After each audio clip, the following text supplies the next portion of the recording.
Praise the Lord. Praise the Lord. So is the Lord building up new soldiers? Yes. And even our children are becoming soldiers. Yes. So that's what we are learning. And the first thing we learn is what you wrote down, knowing how to cooperate with God.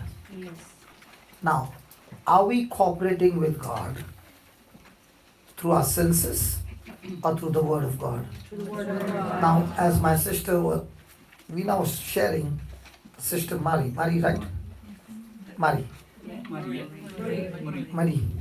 She was looking at Veena, and inside her she must be saying, Veena, I understand what you're talking about because I have gone through the same journey. That's called as knowing. Knowing. We use the word know many a times. It so happened that, I was in Goa and I was in my friend's house and we was getting ready to go for a wedding. And there was this small girl, might be about 4 years old, and the mother had just put a beautiful dress and she came out, tuck, tuck, tuck, tuck. And when I looked at her, I'm a little naughty. So I wanted to trouble her. And I said, Mom and Dad are not coming with us. We too are going for the wedding. So let's go now. And she said, Brother, I am willing to come, but you have forgotten to wear your pant. I was in a short pant with my suit on, the tie on, the shoes, but a short pant. And she said, you forgot to wear your pant. And I said, no, this is the latest fashion. So let's go. She came up to the door, but she would not cross the door. She said, I'm not coming. So I got out of the house, looked around, nobody's watching me, got into the car and I said, I'm going. I said, are you coming? No. So I took the car a little further and I said, last time, I'll be gone. Are you coming? She said, no. I took the car out.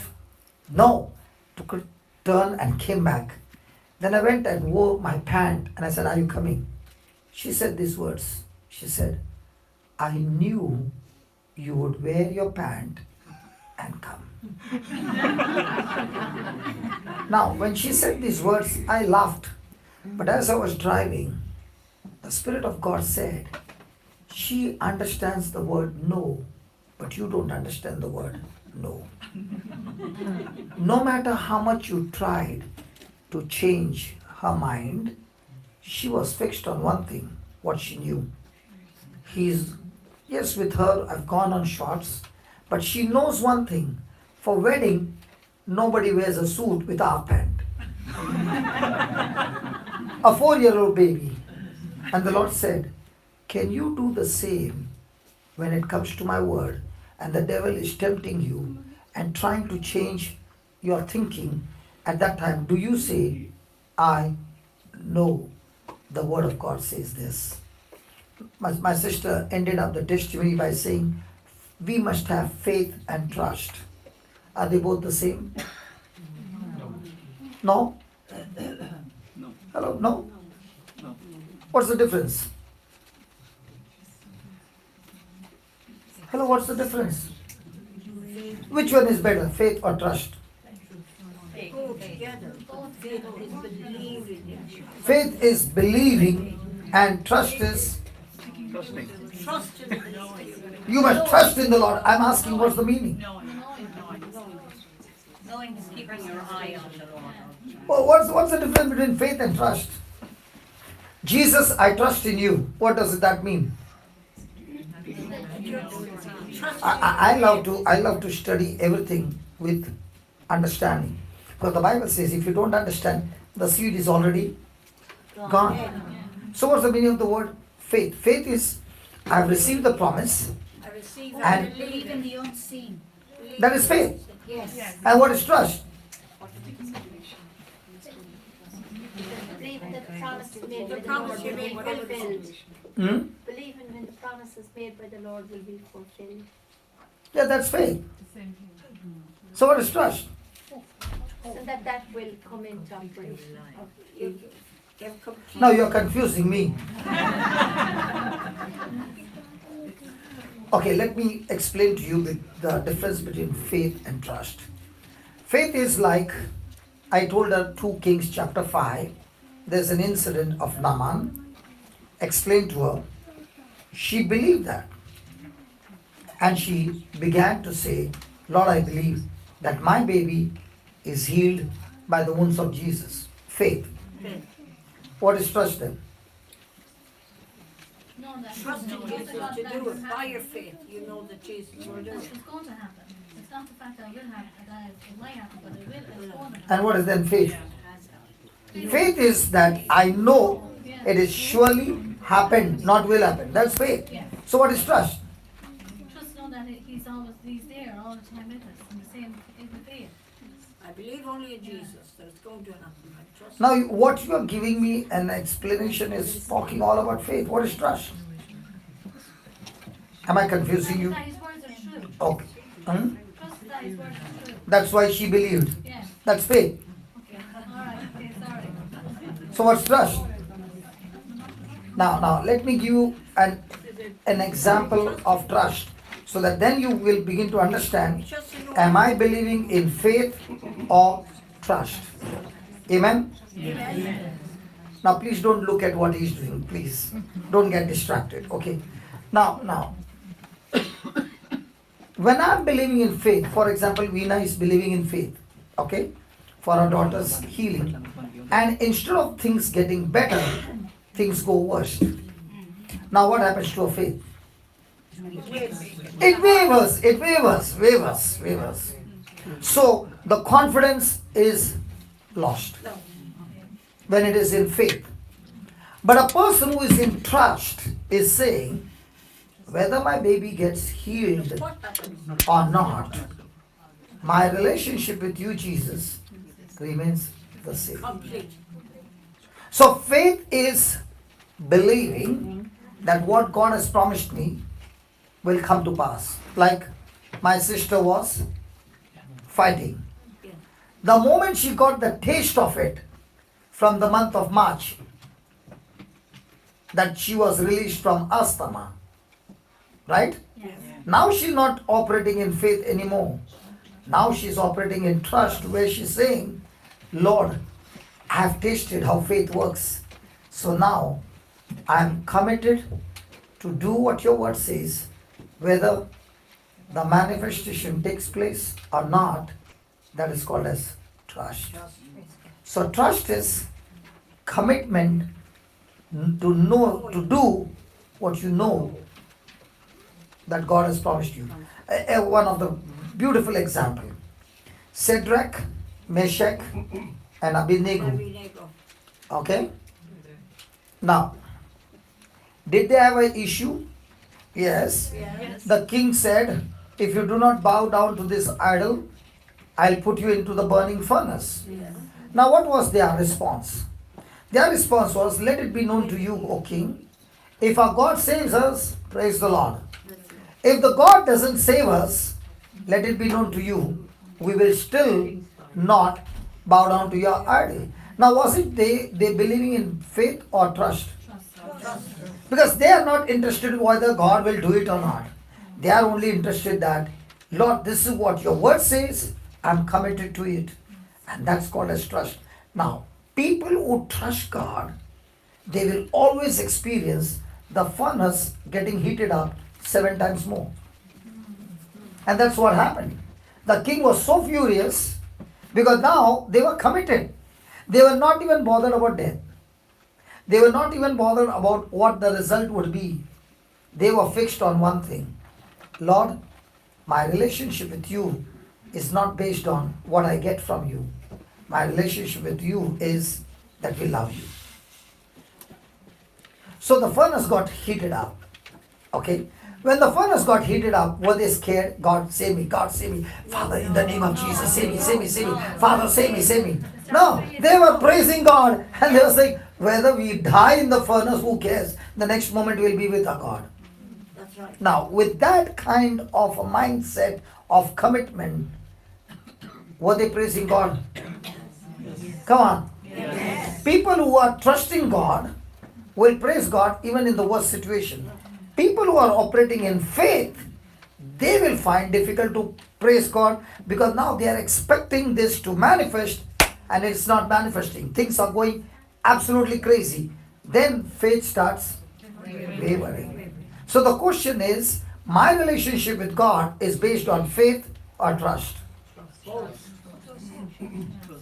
So faith is the beginning of my relationship, but I should not stay there. I should begin to trust God. And that's when they were praising God, the angel, one more person was inside the furnace, and the king said, hey, I put 3, how come there are 4? And the 4th one looks like the Son of God. When we begin to trust God in our situation, that Lord, I don't care whether I survive or I die, but I am fixed on you. I am committed to do what your word says. I like that smile on your face, sister, because that's where the Lord is saying, your 38 years have not gone wasted. A time is coming in your life with this commitment that you are now like a soldier. That trust will take you from glory to glory. Amen. Even when the furnace becomes 7 times hot, you are saying, I don't care. I am coming out of this furnace victorious because I am trusting in God. And when you trust God, people who are against you will begin to get saved because of your commitment to God. Are you following? Yes. Yes. So most of the time, are we committed people or trust or faith people? And as long as you are faith people, you cannot have the deep relationship with God because your relationship is all based on what will God give me? Oh God, I was praying to you for a job and you have not yet given me. So I'm a little sorrowful, Lord. I will have to go and tell your mama if you don't answer. Don't make me go to your mama. I'm telling you, don't make me go to your mama. And if I go to your mama, you will be in trouble. So better give me. Hallelujah. Thank you, Jesus. So are we going to change from faith to trust? And that's what today we are studying about, how to cooperate with God. Put the first slide, Baba. Knowing. Did you understand the word knowing now? Yes. Knowing means I am 100% sure about the written word of God. I don't care what the symptom says. I don't care what he says, she says. If God says, I've settled it with God once and for all. In my early days, once I made a prayer and I said, God, if I have a Bible,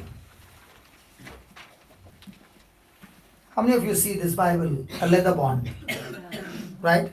Let's say this Bible is made of feathers and on top of it is written leather bound. With my eyes I can see it is feather bound.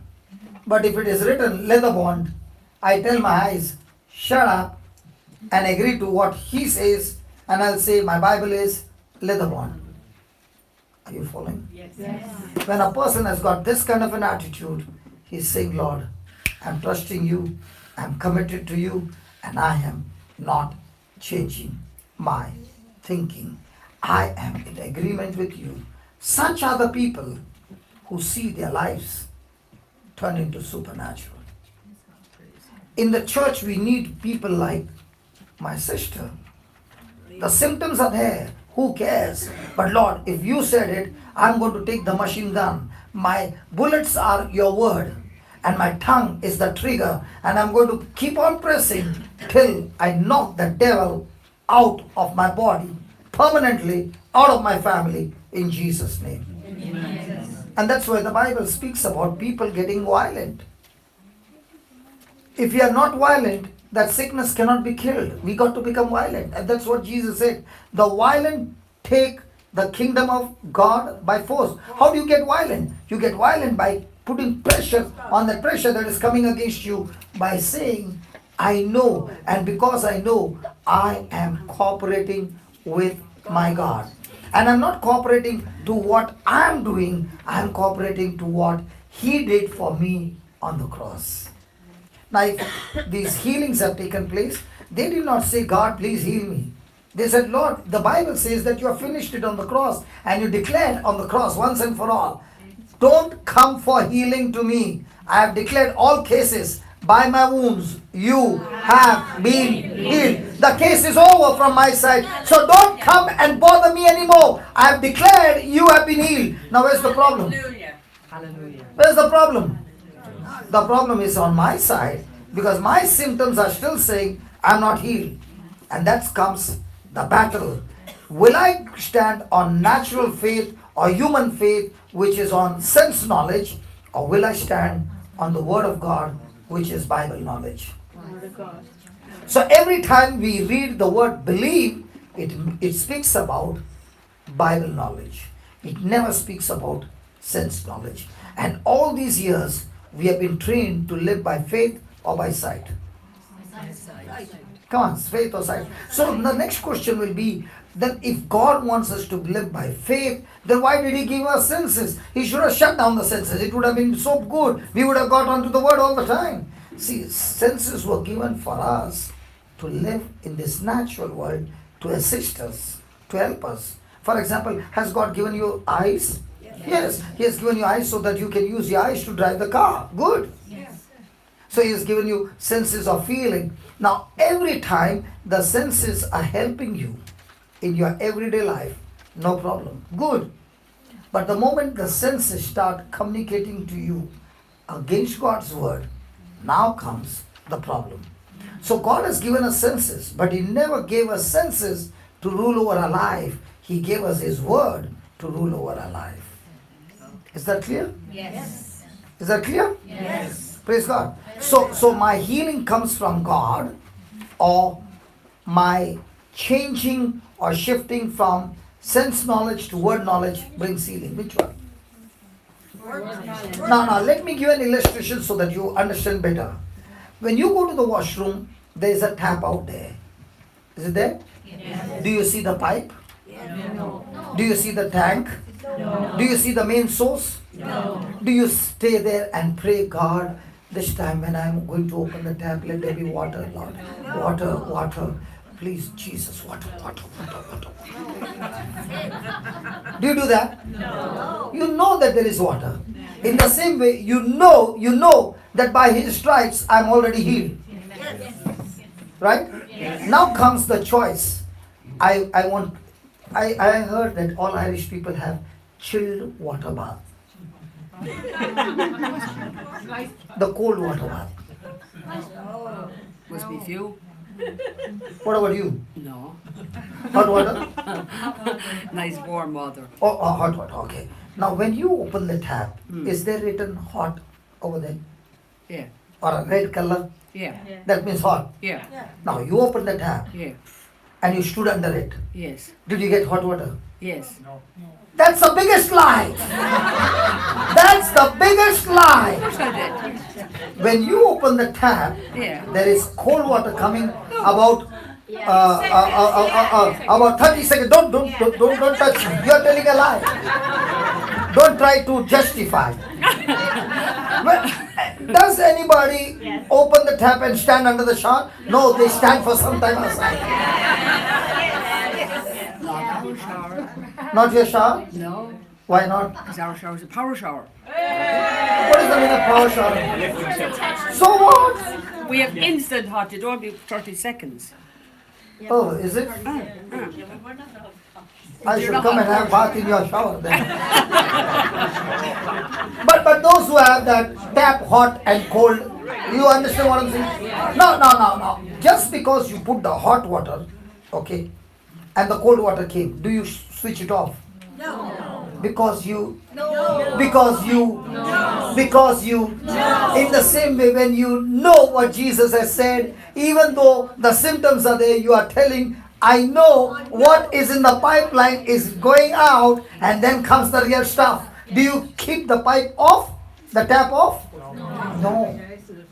But those who are in sense knowledge, do they switch off the tap? Yes. So when you are on word knowledge, you are you're opening the tap. Will the hot water come? Yes. When you are on sense knowledge, will the hot water come or cold, or the water will stop? The water will stop. So who is in charge of getting the healing power into your body? So most of the time, whom are we telling? Jesus. And Jesus saying, please don't come and tell me, because that's not my job anymore. My job was, as long as I was on this earth, in flesh and blood. After I left, I gave that power to my apostles, and from the apostles to all my brothers and sisters who believe in me. He gave us the knowledge. Yeah. So who has the authority now? So if we have the authority and you go and tell Jesus, please do it, he's saying, sorry, that's not my job. So can you imagine how many years we were praying and praying and praying and praying, and after praying you got tired, then you said, let's storm heaven. Have you ever heard that? Yes. Have you ever heard, sister, have you ever heard this phrase called, let's storm heaven? Yeah. Yes. So shall we storm heaven? Yeah. Shall we storm heaven? Yes. You don't need to storm heaven. Because when you start storming heaven, God is saying, how come today my throne is shaking? And he's calling angel Michael. Michael, just find out why is the throne shaking. And Michael is saying, God, Carmen and the team in Ireland are storming the heaven. What do we do? What do we do? And if we don't give them, they will storm more, and your throne will start shaking more. So God says, okay, give them. My question to you as a mother, your son came from school hungry, and he rang the bell. Did you say, go on your knees? Come on your knees to the kitchen. Put your hand up and tell me, Mama, give me food. Then I will give you food. No. And what if your son does that? Will you like that? No. Or your son comes and says, Mama, today was a great day and this happened. Mama, I'm hungry. Come on, give me food quickly. Which one is better? Come on. Then why do we treat God like standing there and saying, okay, kneel down, do this and do that, then I will answer your prayer. Bring it back. You don't need to storm heaven, you need to storm your head. Because your head is full of sense. Yeah. So your biggest enemy is your sense. And the knowledge that you have downloaded from Mr. Google, sense knowledge. And my sister, she gave an excellent example. For this offense, can you tell me, Google, what are the scriptures? Oh, now she's using the same Mr. Google to fight back in the right way. Yes, absolutely.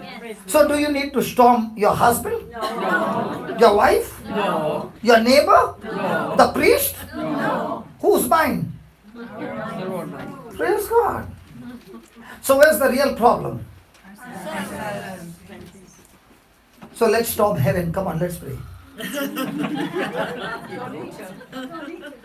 Hallelujah. If you check your life, the level to which your thinking has changed is the proportion to which you see God's glory manifesting in your life. If the change in your thinking is small, then you will have small manifestations.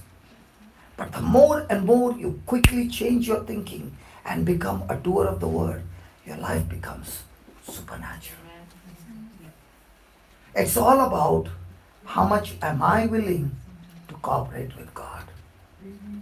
Hallelujah. Hallelujah. Thank you, Jesus. Thank you, Jesus. So what is very important? To see the finished works of Jesus. So shall we ask God to bless us? Yes. Come on. There are many people who will come and say, don't go, sit down here. Come on, fix the chair. Huh? I have to fix the chair. Fixing the chair?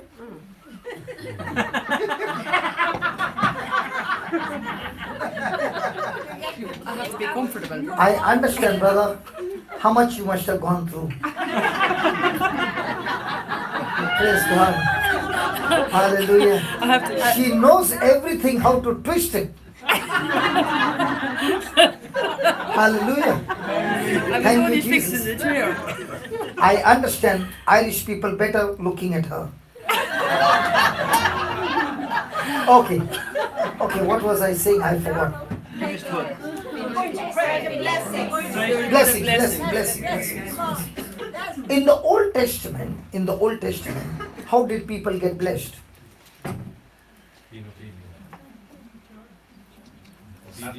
Very good. Deuteronomy chapter 28, 1 and 2.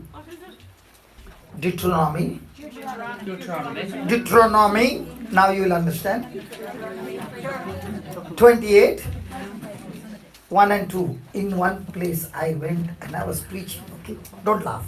I was preaching and I was dictating and I said, you must develop. So one person said, why do you say devil is up? That's bad. Pat is saying, Pat is saying, can you tell me why did you say devil is up? I said, who told you devil is up? No, you just said. I said, I never said. I said devil up. He said develop. She said let them get. Yeah, because my way of speaking English is different from your English.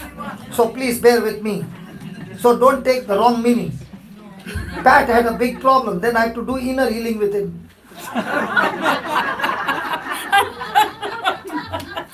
Praise God. Hallelujah. Hallelujah. Okay, let's come back. How does a person get blessed? And it shall come to pass, if you shall hearken diligently unto the voice of the Lord your God, to observe and to do, and to do all his commandments which I command you this day, that the Lord your God will set you on high. If anybody wants to go on high, the Lord says, just do what my word says, and I will set you high above all nations of the earth. Then verse number 2. And all these blessings, and all these blessings, and all these blessings, and all these blessings shall come upon you and overtake you. Have you ever seen somebody overtake your car? Yes. And they go at a high speed? Yep. How do you feel blessings coming and overtaking you and overthrowing you and overflowing in you?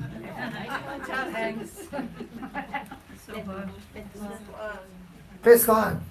Isn't that good? Yes. But can you tell me what is blessing? It's a grace coming down. What is a blessing? Empowerment. Don't give the answer. You heard it before.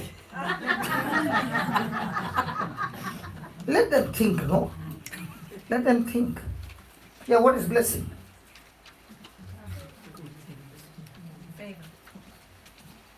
Is a beautiful house a blessing?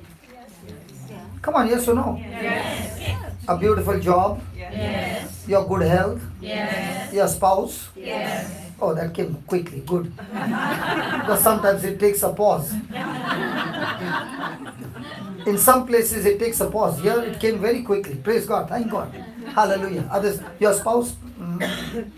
Okay. Your children? Yes. Your finances? Yes. Now, all that you said yes is not a blessing. All that you said yes is the fruit that comes from the blessing. So what is a blessing? Blessing is God empowering you by which you can produce the fruit. So blessing is the root by which you produce all this fruit. What is a curse? A curse is a force that brings destruction, that brings failure. You are empowered to fail. You are empowered to be destroyed. It's a curse. So anything that you desire, when there's a curse, it will come and kill your desire. Anything that is a blessing, when you desire, the power of God will bring forth manifestation of God's glory. It's a blessing. So blessings shall come upon you and shall overtake you if you shall hearken unto the voice of the Lord your God. Now, the people in the old covenant understood the meaning of the word blessing. And that's why the children would always pray for blessing. They would fight for blessing. In the new covenant, when people don't understand the blessing, they fight for blessing or property. Hey. Yet they do never fight for property. In India we fight. The Irish people are so different from the world here. Praise God. Did you ever hear of a right away? Praise God. So, what did she say? She said, did you ever hear of a right away where neighbours would fight over a roadway? Praise God. Okay. Listen. How do you manage? I ask her one question, she's got answer for every question. That's how he manages. Keeping his mouth shut as if I never heard it. Hallelujah. Praise God. Hallelujah. How many years married? 1977. 42. He's still alive. Oh, yeah. Okay. See, then also she has got something to say to you. Still alive. I'm grateful I'm still alive. I am.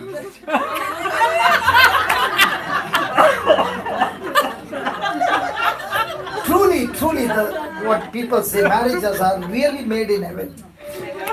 Hallelujah. Praise God.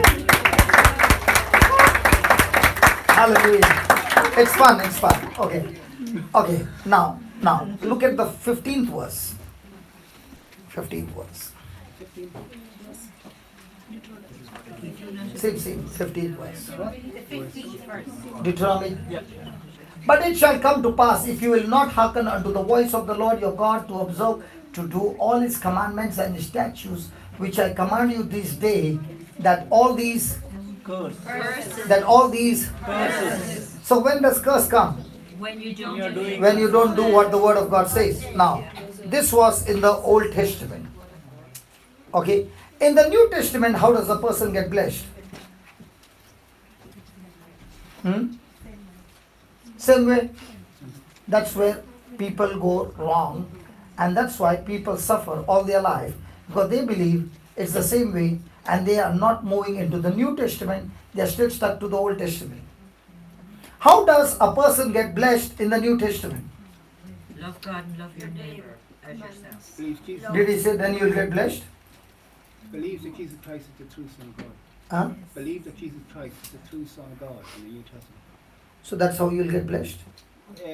It's the part of it, it's the beginning of it. Tell me, give me a scripture. How will I know? You're already blessed. Yeah, how do I know?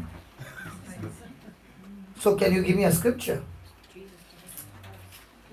We're blessed by the Jesus time. How do I get blessed? Okay, let's see Ephesians 1:3. Let's see Ephesians 1:3.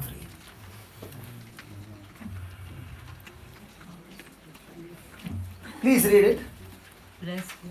Blessed be God, the God, the Father of our Lord Jesus Christ, who has blessed us, who will bless us. who has blessed us, Hey, who will bless us? who has blessed us. Now, the word blessing means empowerment, right? Yes, Empowerment to fail or to succeed. to succeed. Empowerment to bring supernatural results in our life, right? So is God going to empower you according to this word, or has he empowered you? So if you are already empowered, why do you go around telling everybody, bless me? Because it hasn't failed. What did she say? The Word of God will, you want to study the Word of God, it will bring in, you understand then that you don't have to, if you study the Word of God, I have complete trust and belief. Yeah, this scripture says, is he going to bless you or he has blessed you? So when you are already blessed, but do you know that you are blessed in Christ Jesus? No. See, in the Old Testament, a person gets blessed when he does A, B, C and D, what God has asked him to do. But in the New Testament, the day the person has received Jesus as his Lord, God and Savior, got baptized, became born again, that very moment, God empowered him to succeed. God empowered him with the anointing that he is able to bring all his promises to manifestation. So in the new covenant, do you get blessed by your works or do you get blessed by believing in Jesus? Now in our life, which one do we believe? Honest. And that's why people are so frustrated, because they are trying to say, if I pray every day, then only God will bless me. No. God loves you so much. The moment you believed in Jesus, you are already blessed. Now, the moment you start believing that you're blessed, now your way of living is going to be based on what you know. See, every time you make a decision, any decision, your decision is always based on that moment what you were thinking. That moment, what was the knowledge running in your mind. So the moment a person starts believing, I am blessed in Jesus, with not some, every spiritual blessing. Jesus, I thank you, Father. I thank you for trusting me, for blessing me. I don't deserve it, but you have done it. I just love you, Father. And because I love you, I'm ready to step out in faith that because I'm blessed, I go and reach out. The other person gets blessed by the anointing that I have received to succeed. Now, let me give you another example. If I had 10 euros in my pocket and I go to the restaurant, how much will I order for? To get, I can go up to 10 euros. I will not go beyond that because I know I've got only 10. In the same way, when I know I'm blessed, what will be my action every day? That I'm already empowered to succeed. So now when the enemy speaks something, you are saying, hey, listen, devil, you are telling me a lie. That's not what God said. God said, I'm blessed. And then the devil will say, okay, what works got you blessed? I'm not blessed by my works, but I'm blessed by his works for me. Now a question comes, how can God bless me when I have lived such a bad life? The same way how I got cursed. Now, was Adam blessed when he was created? Yes. Was his children supposed to be blessed? Yes. Come on. Now, the moment Adam disobeyed God, what happened? He got cursed. Now, because of his action, did I get cursed? Yes. In the same way, did Jesus obey the Father? Yes. So, did he get blessed? Yes. And because of Jesus' action, now, just as through Adam I got cursed, when I believe in Jesus, through Jesus I get blessed. Yes. Did you get the formula right? Yes. Now, you are not blessed because you did this, you stayed the whole night, you said the rosary at this hour, and at 3 o'clock you got up and you said, because at night everybody is sleeping, the hotline is clear. God says nothing of that. He says everything in heaven gets connected only when you cooperate with me according to the word, which is your faith. So according to this word, has God blessed you with every spiritual blessing? Yes. Does that include healing? Yes. Deliverance? Yes. Prosperity? Yes. Protection? Yes. Wisdom? Yes. Knowledge? Yes. Name it. Yes. The whole thing of heaven is in you. So now where's the Garden of Eden? Hey, where's the Garden of Eden? It's in me. Yes. Now what was God's purpose in the Garden of Eden? The purpose of God's purpose for man was that he would use the resources in the Garden of Eden, which was a small one, and multiply it throughout the earth. Now, when we are born again, what has God downloaded in us? The same Garden of Eden. And now we are blessed. Now, give me that. Genesis 1, let me show you so that you understand what I'm saying.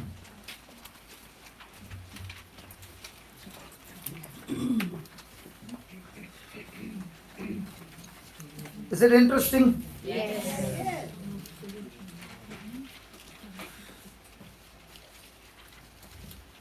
20, no, 22. Genesis 1:22. Genesis 1:22.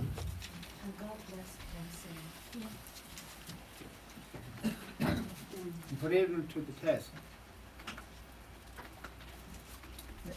He blessed them, And saying, God blessed them. Now, which one came first? He said or he blessed them? Now, we understand the meaning of the word blessing is empowerment. Yes. So, he empowered them to do what?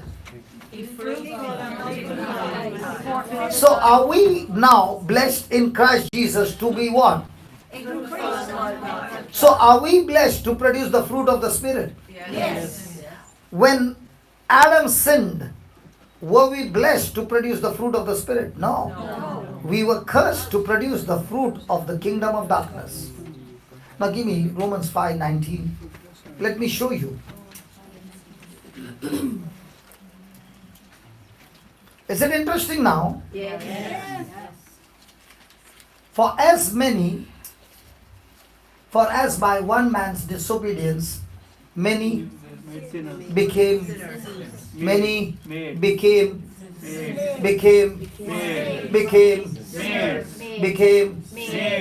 I want you to read the word there. Became.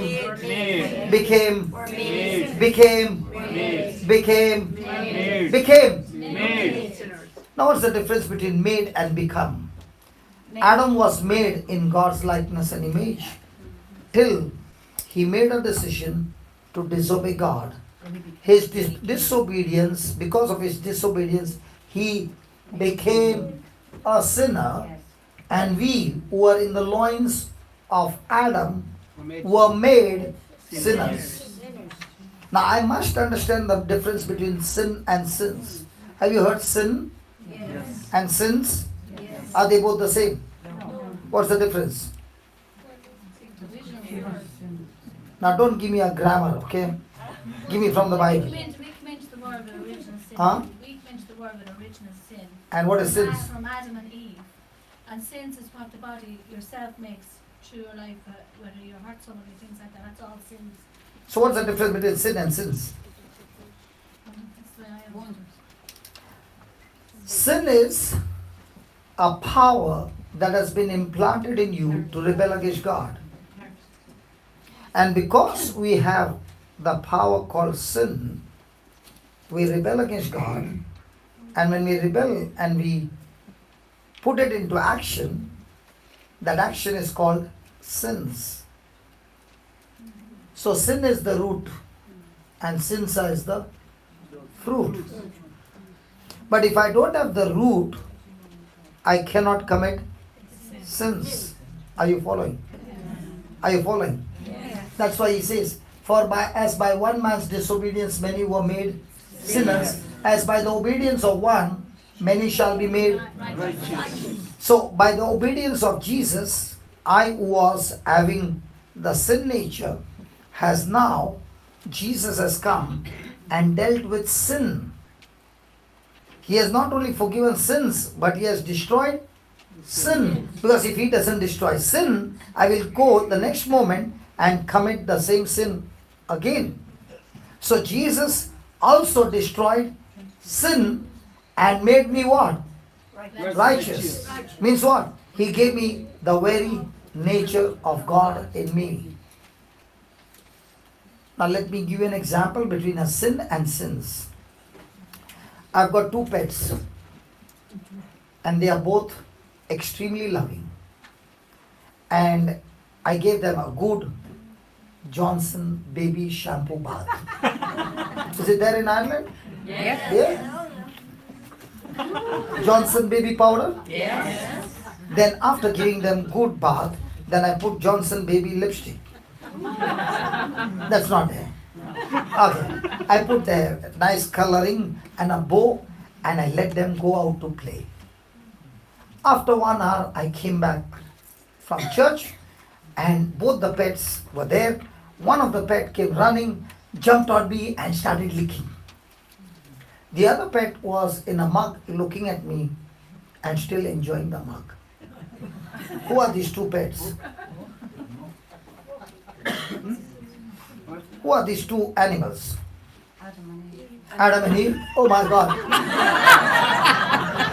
So who was licking me? Was it Eve or Adam?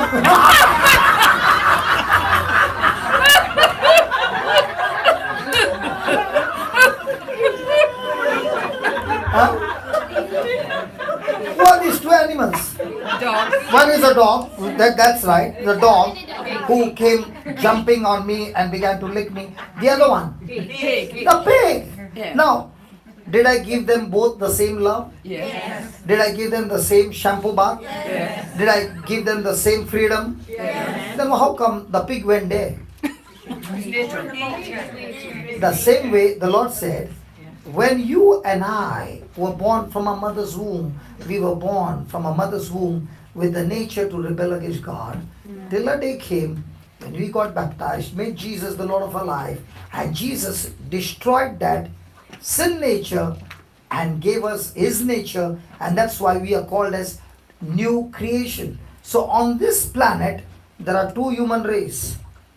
One race coming from Adam, the other human race coming from Jesus.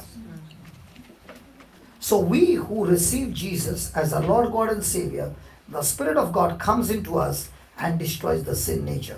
Now somebody will say, if that is true, how come after I got born again, I'm still committing sin? Good question. Your change that took place was only in your spirit. Your mind is still the same. Now in this mind, we have downloaded many knowledge for so many years. And this, what has gone into the mind, has to be cleaned up. Did you all have good body bath? Yeah. How many of you had today a mind bath? Having it show. Right now, you are all on mind bath. For example, if sister, don't feel bad, she said that she had been to church and all that, she was having a good body bath. But a day came when she got a new shampoo in town called the Word of God, and she took it, and now she had to scrub her mind with that soap till everything that she had learned in the past had to wash out. And she, I don't know, might be in the past she would use Mr. Google to ask more about the sickness. Now when the soap washed her mind, she's asking the same Mr. Google, what is the scripture for the sickness? Yep. Are you following? Yes. So do we need a good mind bath as well? Yes. See now for example, for example, okay, my sister has a good Power shower. hot, she knows it, a good hot shower, and with all that shampoo and all that, and she comes out, okay, steaming hot, ping, ping, ping, and she smells so good, okay. Now the old self, and then something triggers her mind. Now what happens? Is she smelling good, brother? You have every right to keep your mouth shut. Don't speak a word, because what you speak will be taken into account after we go out of this place. So a person can be extremely beautiful. I always speak the truth, don't make carbon. Yeah, I can see this, brother. No, brother. So she can be beautiful, smelling good. But if the mind is not washed with the Word of God, she can be extremely dangerous. Yes. So do we need every day a good mind bath? Yes. And those who have not had mind bath, they are all the time arguing, fighting, and all those things are happening. But when they come to a spa, this is called as a Lord's spa. And in this spa, it takes everybody at the same time and begins to scrub each one's mind. But the choice is yours. Are you willing to get your mind scrubbed with the Word of God? Yes. And those who get into this spa, and after getting the minds cleaned and made new, when they go back home, the husband is already ready. And the wife, praise the Lord. And he's trying to trigger, no argument. Next week, no argument. Third week, no argument. Fourth week says, where did you go? I went to a spa. Would you like to come with me? And the husband also comes. And that's how the husband gets changed. Praise the Lord. Your husband doesn't get changed by your prayer. The husband gets changed by your spa mind, washed in the mind with the soap called the Word of God. Others are not like me, couldn't have got changed. It was my wife who used this soap day and night. Praise God. And that's how I got changed. Praise the Lord. And I keep saying, God, if you can change a nut like me, you can change anybody. Hallelujah. Hallelujah. Hallelujah. Thank you, Jesus. And how does that change take place? Through Jesus. Hallelujah. And when I read that scripture and I read, God has blessed me. I said, you mean to say, Lord, you have already blessed me? Yeah. So why am I all the time praying, God bless me? He said, because you don't believe me. It's your unbelief. Because your belief is, let me first see, then I will believe. And now I began to realize, because I'm blessed, now I operate on the basis of what I know through the scriptures. And then comes the manifestation. Hallelujah. Hallelujah. Many people feel, for me to be anointed, I must shake a little, and I should fall a little, and then I'm anointed. The Bible doesn't say that. The Bible says, the moment you believe in Jesus, you are anointed, you are blessed. Now walk in that anointing, step out of your place, go and put it into action, and you'll see Jesus manifesting His glory. Hallelujah. Hallelujah. Come on, let's give the Lord a big hand for that. Let's put this in. Can you tell your mind today, please, today is the last day for me over here. I'm not coming here till we meet back in June. So can you tell your mind today, let's have overtime. Let's go up to midnight. Wait, maybe tomorrow. That's a bit short. Up to tomorrow? Is it a deal? Hallelujah. Okay, put that. We are still on first line, and there's so much more to teach. I got about 60 lines to teach, and we are still on first line. More bubble bath quick. No. What I understand is, even if I finish 60 lines and you did not understand, Satan has already taken the seat away. But even if I taught one line and you understood it, I'm so guaranteed in that one line, you'll still get results.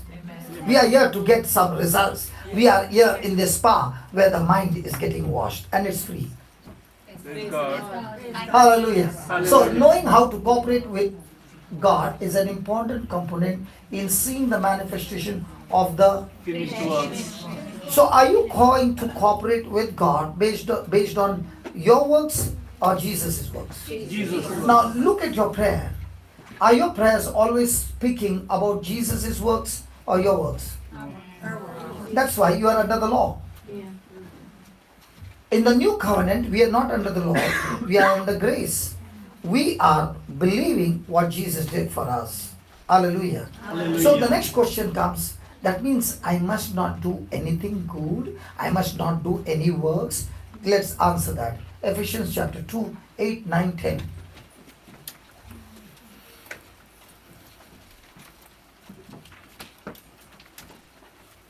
Is it making sense, sister? Yeah, good. For by grace, you have been saved through faith. Now, how many of you have saved through grace? Come on, lift your hands up. Nobody is saved through grace?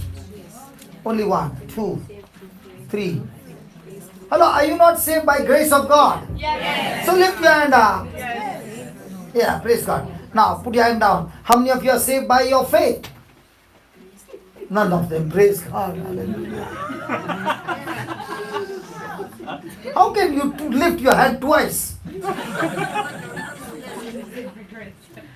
I'm sorry, brother. All right, don't worry. He's very happy with it.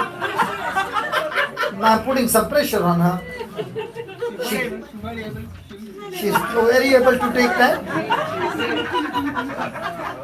Inside he must be saying, put more pressure, more pressure. Praise God. For by grace you have been saved through faith. You are not saved by grace alone. You are not saved by faith alone. Now, grace is something that God did. And if you say I'm saved by grace, so that means if others are not saved, who is responsible? God is responsible. But God is saying, no. You have been saved by grace through your faith.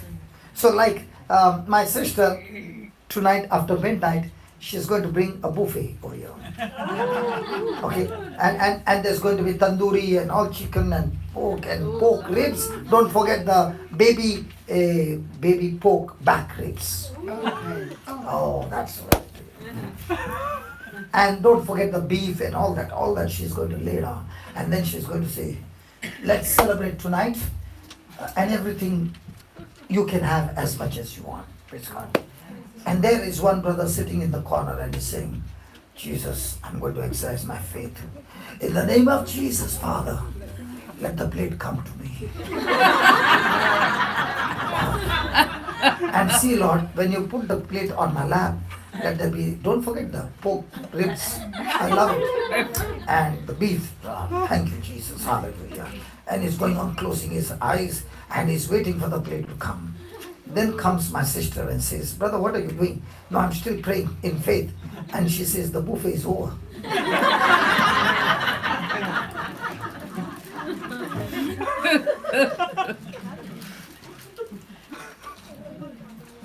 No. I got up from my seat and might be some Irish lady, might be my sister. Oh no, she is the host. So somebody else is walking in front of me. And she's taking like a pickle, all that, small quantity. And she looks at my plate. Will she think this fellow is greedy? But she doesn't understand my capacity. Now, will she come and scold me because I took extra? No. Because out of love she has given everything, right? Yes. So if I'm taking too much, she doesn't have a problem. But those who are taking little have got a problem. In the same way, grace is something out of love God is giving lavishly. And faith is something that you're taking as much as you want. So those who are responding to that grace more, they receive more supernatural manifestation. But those who are taking like a pickle, they get like a... Are you following what I'm saying? Let me prove my case to you. 1 Corinthians 15 verse 10. Are you enjoying it? Yes. Isn't the Bible so interesting? Yes. And you can laugh and laugh and laugh and still get healed? Come on. Normally people think, religious people will think, religion says, praise the Lord. Hallelujah. That laughing is not spiritual. Vijay, please behave yourself. Hallelujah, hallelujah. Now, looking at these people serious, a third person wants to, like, let's say Kevin. Praise the Lord. He is in this. And he looks at all these people, praise the Lord, hallelujah. He'll say, if I come inside and I become like that, it's better that I run away from here. Hallelujah. If any person needs to celebrate, we Christians need to celebrate. Because we are people of joy. Hallelujah. And joy is not Our strength. joy is joy. The strength of the Lord. Hallelujah. Hallelujah. Okay. But by the grace of God, I am what I am. Who is saying? Paul is saying. Now, was Paul a murderer? Yes. Yes. How many did he kill? You don't have the numbers. Okay. But look at Paul, what he's saying. By the grace of God, I am what I am. If today I am an apostle, it's not because of me, but by the grace of God. Then he's saying, and his grace which was bestowed on me was not in vain. In other words, his grace that was bestowed on me did not go wasted. For example, my sister served the dinner and nobody got up. Or a few people got up and took. Others felt shy, others felt something else, and they walked out. Did that food go wasted? No. Because it's just lying out on the table, nobody to take.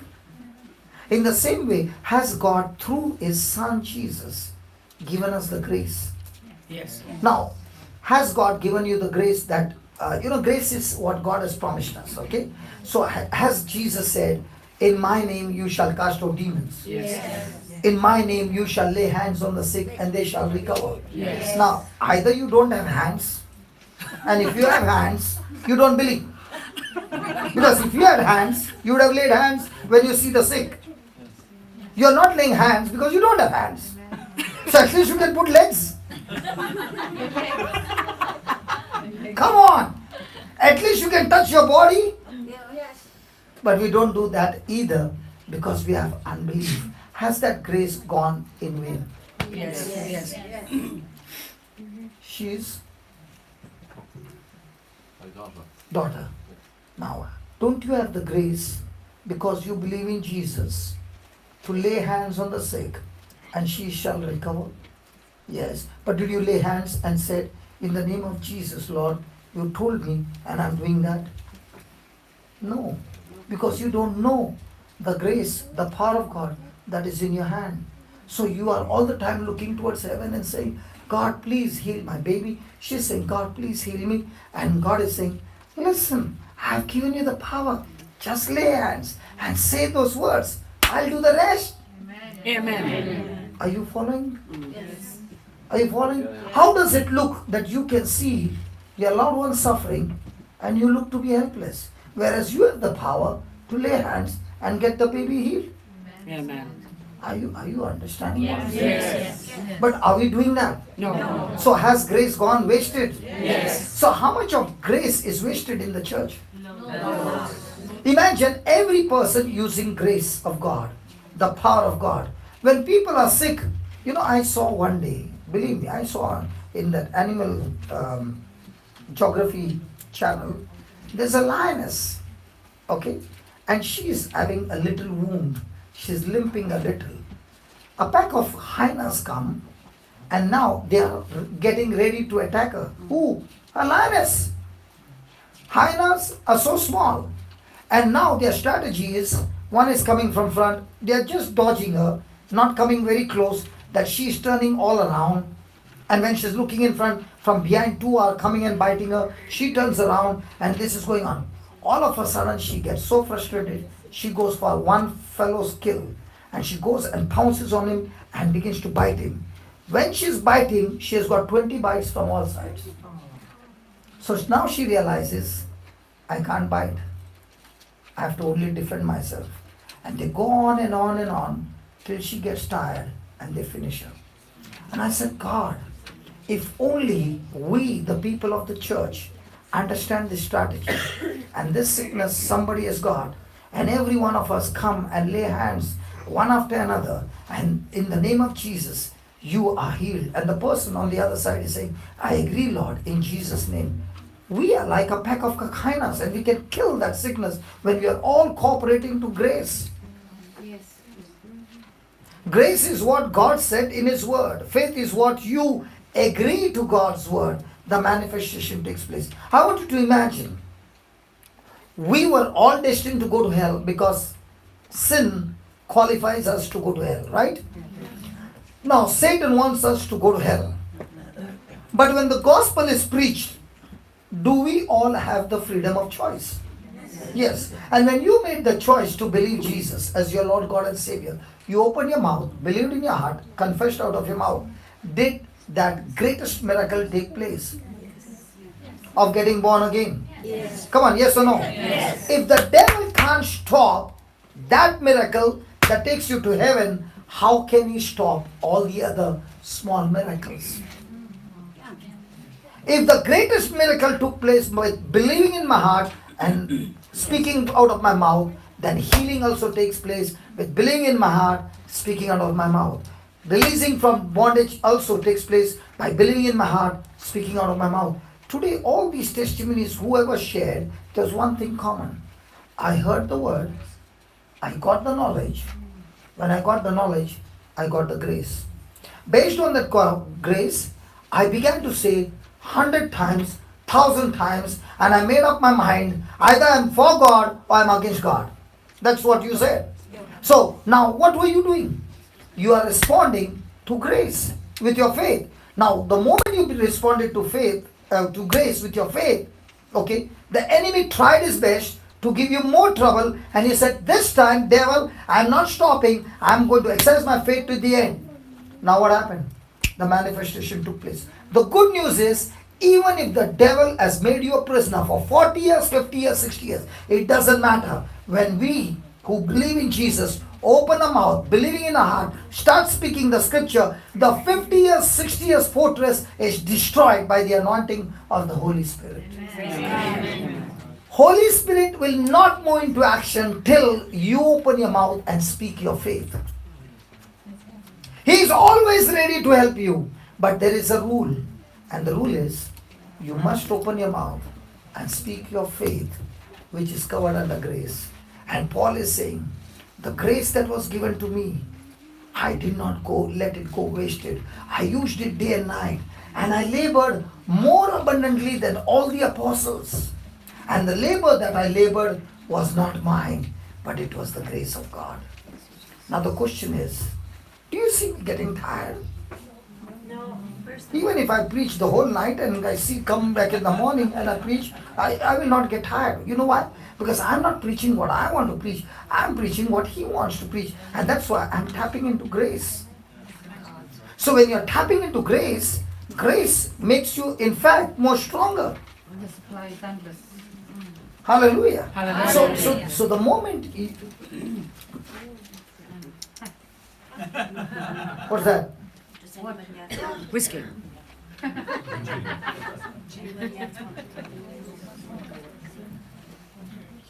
Praise God. Praise God. Hallelujah. Hallelujah. So whenever we open our mouth, the question is, do we agree to what God said, or do we agree to what our senses say? Just put that Ephesians 2, I think 8. Is that clear? Yes.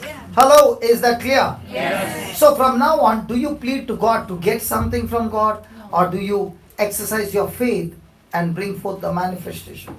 Exercise your faith and bring forth the manifestation. Okay, for by grace are you saved through faith, and that not of yourself. What? It's a gift of God. Hello, what? It's a gift of God. So grace is what? Gift of God. And for me to believe, my faith is what? The gift of God. So God has given me this gift. And when God has given me this gift, what is my job? To respond to this gift with my action. Okay, now let me give you the next. Not, Works. hey, not, Of works. hey, not, Of works. hey, not. Of works. So can I ever say, I prayed over that person, and when I prayed, this healing took place? No, it was not my works. It was just God's works. So who was I? I was only a person to connect that person to God. That's all.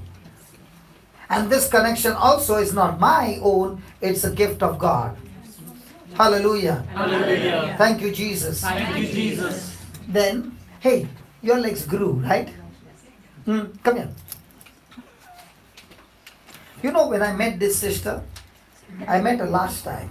Yes, I remember. And this sister, when I met her, all that she knew was to cry. That's right. Yeah, Angela. When I met Angela, Angela was a champion in crying. Because she was suffering from God knows how many sicknesses. Is that right? Yes, true, yes. Yes. Tell us more. Not about your crying. The crying is over. Okay. Tell us about how was your. How did you get out of that crying? How did I get out of it? Yeah. By speaking the word of God. No, tell us. And, What was your condition when you right. met? Lots of headaches, shoulder and neck pain, lower back pain, pains in my knees and my feet. So And the altogether, legs also. And One the big, legs. one small. one slightly longer than the Yeah, other. That was causing a lot And of for how many years it was like that? 25, 30 years. 30 Yeah, years. yeah. And all these sicknesses were from how long? It's like really since I was a teenager I would have suffered from all of those. So now you're how much? 30? 30 plus, you know. 30 plus what? 30 plus a lot. Okay. Yeah. Okay, So, okay. Yeah. I don't understand when women say their age, something happens to them. What the world has been teaching them, and these women all believe that. Okay, go ahead. Anyway, since I started using that little white book and using the Word of God instead of complaining.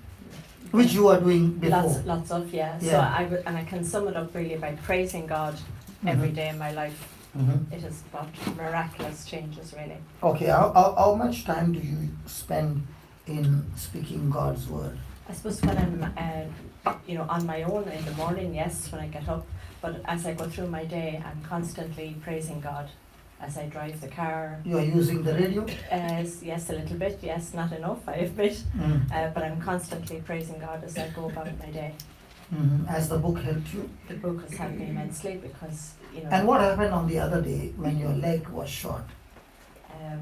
Well, you came to me and for the first few seconds, I didn't really feel anything different. Remember? Okay, let me tell you. I don't know why this happens, if you ask me. I do not have an explanation. But there is something called as a pelvic bone Yes, in our body. yes. And when we put a hand on the pelvic bone and ask the anointing to flow through the pelvic bone and keep a hand over there, people who have problems in their backs, in their necks, and in their legs, one by one, the bones start getting aligned. Actually, you can feel the bones cracking and getting aligned. And when I was praying for her, for the first 2 minutes, nothing happened. And I was saying, God, nothing's happening to her. And all of a sudden, it started.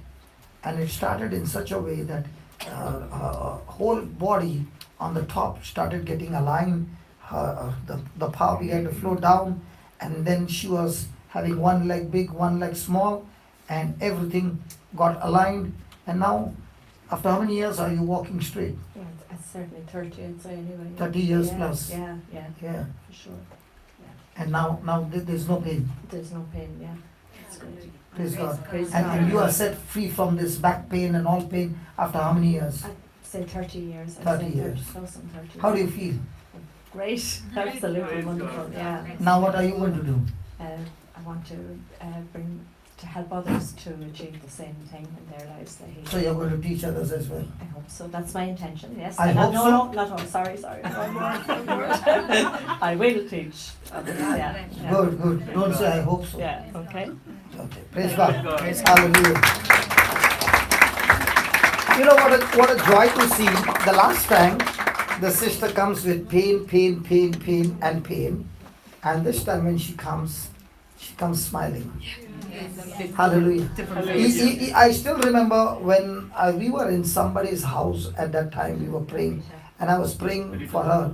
That's yours. Yeah, your house. Yeah, correct. Yeah, your house. And we were praying and praying. Everybody got healed except for her. She got a partial healing. Now that would have been discouraging, but she said, if everybody got healed, I'm not going to quit. And she got into the book. Now why the book? Those promises are grace of God. When those promises are grace of God, all that you're doing is agreeing to that grace of God or the promise of God. Now what will come? Manifestation. You don't need to pray for a healing. You need to only fight to agree to the promise of God. That's all. The manifestation will take by default. See, salt, sodium and chlorine, right, is salt, common salt. But if you take only sodium, it's poison. If you take only chlorine, it's poison. But when they both come in the right proportion, it turns into salt. In the same way, if you're believing only by grace of God and you don't move into action, it won't work. If you're only believing by faith, my faith, but not the grace, that will be your works. Hallelujah. Hallelujah. So it is not of works, lest any man should boast. Then, now read this. This is what answers our question. We are His workmanship. So the moment you got born again, you are set free from Satan's claws. You are no longer the resident of hell. The resident got changed and you became a citizen of heaven. And God has now created in Christ Jesus for what? So just like the dog came and jumped and licked, the pig was sitting there in a mug and it's still in a mug. In the same way, I am not doing good work because I want to do good work to please God. I'm doing good work because He changed my nature, and through the Spirit of God, I am by default doing the good work. Hallelujah. Hallelujah. Hallelujah. Hallelujah. So I am not doing good work so that God will be pleased. I am doing good work because of what He did for me. Is there a difference?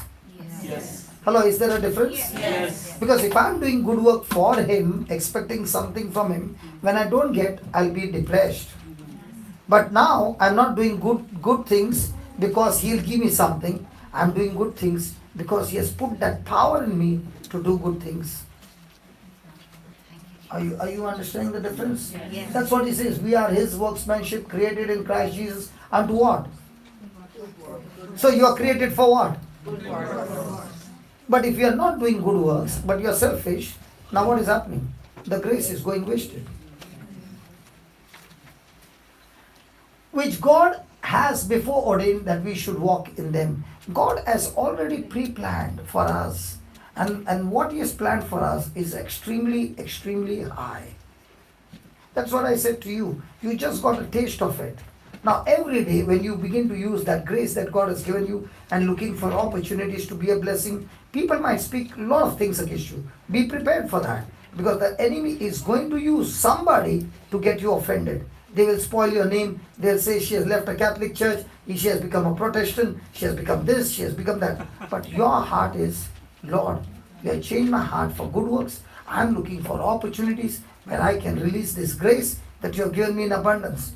When you meet those people again, they'll say, hey sister, my life has changed. Now tell me, can you earn this with money? No. You know, by the time I take a flight and I'm on that flight and I keep reminding myself of all these things that happened, tears roll down. And I say, God, thank you for giving me this job. This is the most beautiful job you gave me. Hallelujah. Hallelujah. And in this job, there's nothing to boast. If I'm preaching today, right now, I'm not the one who is preaching. Whatever He's telling me to speak, I'm speaking. I'm His mouthpiece. Praise God. And once you realize that, you're all the time excited and you're saying, God, what are you going to teach me? Because only when you teach me, I'm able to teach others. Hallelujah. Hallelujah. Put the slide. Did you get that? Yes. So, do I get blessed for doing good? It has become concrete in us. I don't get blessed because I do good. I got blessed because Jesus did good to me. And now that He has done good to me, that same power with which, okay, put that. Let them get sure shot. Okay, give me Acts 10:38. Let it be 100% foundation, strong foundation. 10:38. Yeah, no problem. See you tomorrow. Excuse us. Thank you very much. No problem. Thank you. If you think of coming back, we are there past midnight.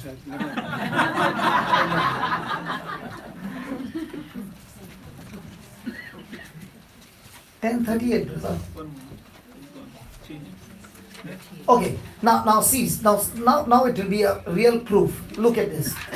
How God, that is the Father of our Lord Jesus, anointed Jesus of Nazareth with Holy Ghost and with power, who Went about doing good. now the moment you got Holy Spirit and power, what will you do? Doing good. So, are you doing good because you are good? No. You are doing good because He who has come upon you and who is residing inside of you, He is making you do good. Yes. Are you following? So did Jesus do good with His own strength? No. When the Holy Ghost came upon Him, Through the Holy Ghost, he went about doing good and Healing. is that clear? Yes. Hello, is that clear? Yes. So now are you trying to do good to please God? No. Are you supposed to do good so that you get blessed? No.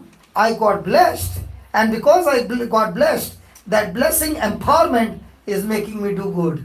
Ah. Got it? Hello, got it? Yes. Hello, got it? Yes. So now what are you supposed to do? Cooperate with God. I'm blessed. Speak every day to yourself. I'm blessed. The favor of God is upon me. When I go and reach out to people, they are touched, their lives are saved. Why? Not because of my goodness, but because of God's goodness for me. So now I'm not working hard to please God. I'm working hard using the grace of God. Yeah, put the slide. Sorry, brother.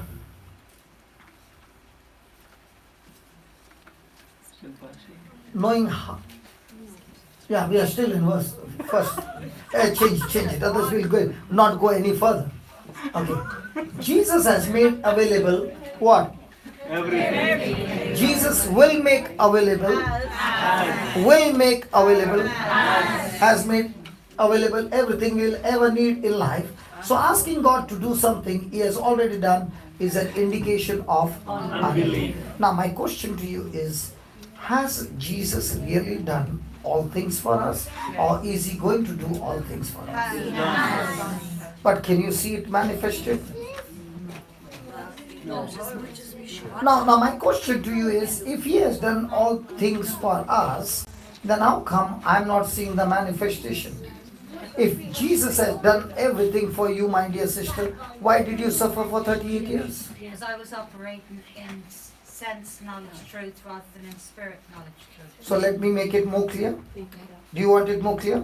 Okay, let me ask you a question. Don't feel bad, okay? Okay. Your dad took 50,000 euros and put it in your account. He knows the bank manager and he put it into your account. After a week, he went to the bank manager and he said, I need 5,000 euros urgently and I will put it back after 1 week. So please withdraw 5,000 euros from your account. The manager is his good friend. Will he give him the money? But it was his money. It's in my account. But it was his money. I told you, don't get offended, please. I'm just asking a question. Wasn't it his money? Yes. Yes. So, doesn't he have the right to ask? If you give it away. No, he's not asking you anything. He's talking to the manager. The manager won't do that because the law would prevent him from doing it. The what? The law. Say that again. The law. Say that again. Okay, now let's read it. 2 Peter 1. I love that. 2 Peter chapter 1, verse 3. 3 and 4. Just click 3 and 4, okay?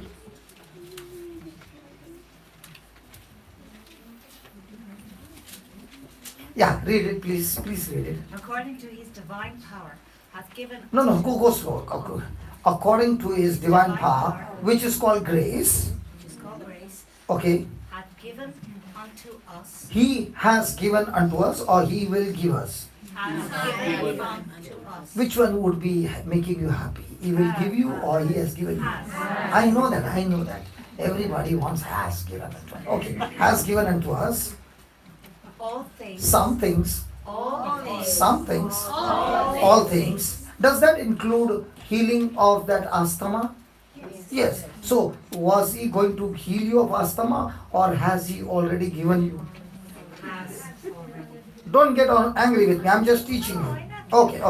No, because you said no offense, that's why I'm saying. That was the past. Okay. Then, has given unto us. Your hand is away, sorry. Has given unto us all things that pertain unto life and godliness. So if you decided, Jesus, I'm going to live my life for you and for your good work. So you're saying everything is in the deposit. Yes. Okay. Now, For 38 years, did you ask God, heal me of asthma? Absolutely. Yeah, absolutely. So now, aren't you telling the Father to take that out of your account? Yes. Come on, come on. Now, will He take it from your account and give it to you? Or you are supposed to take it from your account? See, when you are asking God, please heal me of asthma, He is saying, listen, you are asking me, I understand your love, but please understand, my law says, have deposited in your account. How can I withdraw from your account? I've already given you authority. Correct? And now, why are you asking? Because you don't believe that it's in your account. Yes. Because your sense says, I can't see. Yes. But the bank statement says, it's there. There. Yes. Are you following now? Yes. Hello, are you following now? Yes. So now, was it right on your part to go to God and say, God, heal me? Truthfully, with wisdom and knowledge now, no, it No. wasn't. So according to the law, was it not your unbelief? Yes. Yes. Praise God. Or not even more complicated than that, it was that despite my being a practicing Catholic, I didn't have a personal relationship with the Word of God, so therefore I couldn't. You had no personal relationship with the Word of God. You were having an emotional relationship with God, Yes. but still there was no connection. Yes. Yes. And your connection with God was like the ECG. Yes. In the morning, Jesus, I love you. In the afternoon, at night, I don't want to talk to you. Yes.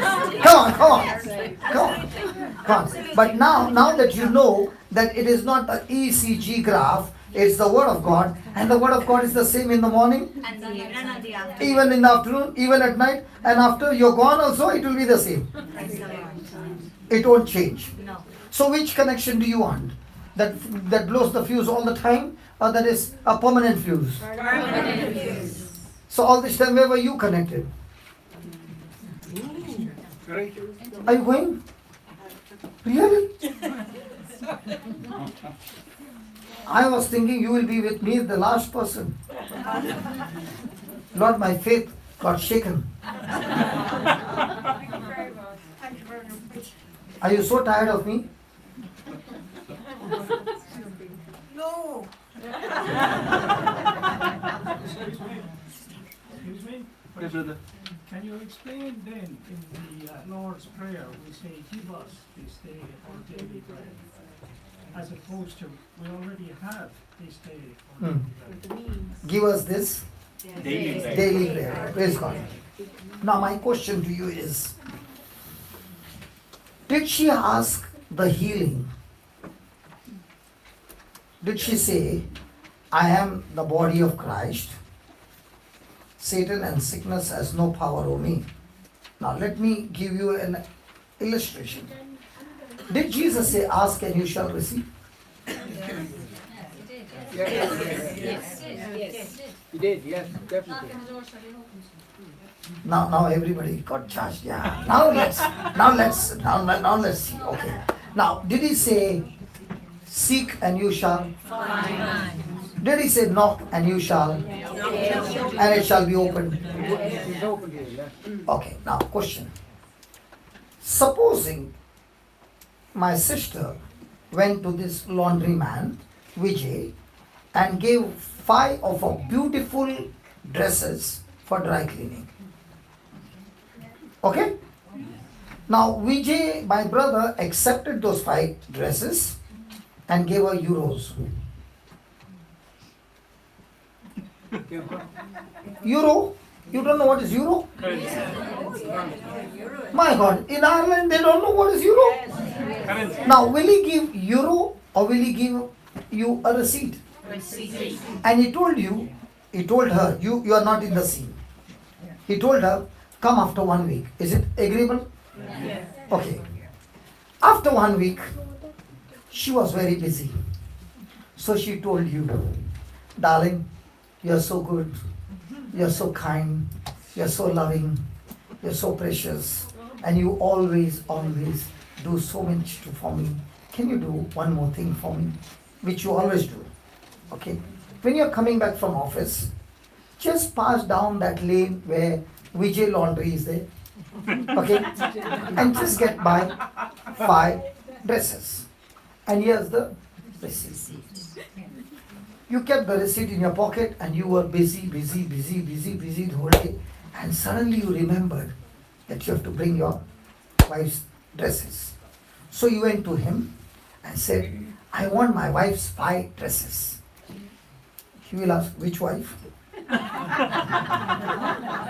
Because he doesn't know you had not come. Then you'll say, she has got a little golden like hair, fair, and when she smiles there is a dimple here. He'll say like that, so many ladies are coming with golden hair, I don't know. Now you'll plead and say, please give me, please. You are pleading with him to give the 5 dresses. Will he give? No. What will he say? Did your wife give you a receipt? After 15 minutes of requesting, you say, yes, he's given me a receipt. Now you take out the receipt and give. Now, when you're giving the receipt, are you making a demand of something that is yours? Yes. I'm asking you. You're informing him. Not informing him. That receipt says those 5 dresses are your wife's, not his. He has only taken to clean it. But owner are you, your wife. Okay. So you are making a demand and saying, here is a receipt. I want you to give it to me what belongs to my wife. Right? So now, what I am explaining is, has the deposit made in her account by the father? Yes? Yes? Yes. Now what did she do? She took the receipt called, I am the body of Christ. Satan, you have no power, no place in me. What did she do? She presented the receipt and took what was in account.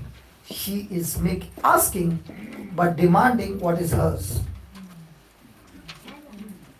Are you understanding? Yes. No. Let's take this, read it again, and let's take the next scripture. Then it will become very easy to understand. According as his divine power has given unto us all things. So is it in my account? Yes. Hello, is it in my account? Yes. That pertains to life and godliness. So, in whose account? The one who has made a decision to live a life for God. In his account, all resources have been given. Through how it is given? Knowledge of him that has called us to glory. What is glory? What is glory? Glory is not praise. Knowledge. The Bible says when they consecrated the temple, the glory of God filled the temple. So what is glory? The presence. Okay, let's take for example, a person was lame and all of a sudden he jumped out of his seat and began to walk. What is that? That's glory. It means glory is what? I cannot see God with my natural eyes, but I can see his power at work. It's called glory. And God is saying he has called us for what? Glory. So every day your life should be filled with what? Glory. So wherever you go, what should be your life full of? Supernatural. Are you following? And virtue, power. Now look at the 4th verse. 4th verse will make it clear. Summary. Whereby are given unto us or will be given to us? Are given unto us what? Exceeding great and precious promises. So has he given you the checkbook? Yes. Has he given you the receipt? Yes. So all that he has deposited, has he given you the receipt? Yes. But are we using the receipt? No.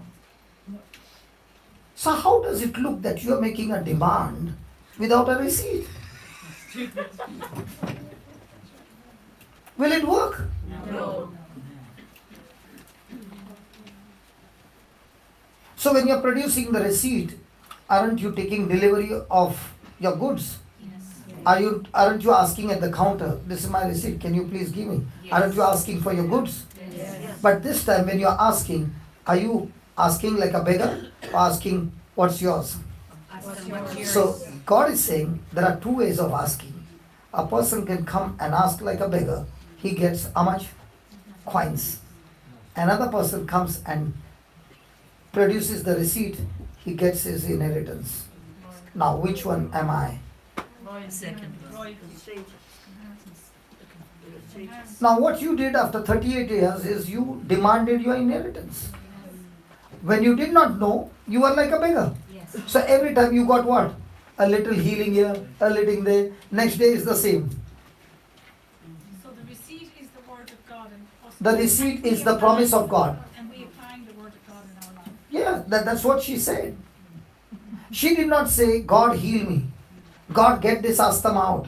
She said, according to the word, I am the body of Christ. Hey Satan, all this time you had power over me because I did not know. But now you are trespassing God's property. Get lost. Satan, I'm talking to you. You have no power, no place in me. Now when she is speaking the promise, is God faithful to his word? Yes.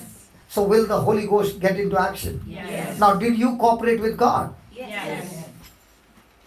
Now when he said seek and you shall find, all this time she was seeking. But the day she found the word, she found the Lord. Then knock and it shall be opened. What do I knock? Hello, knock and it shall be opened. What do I knock?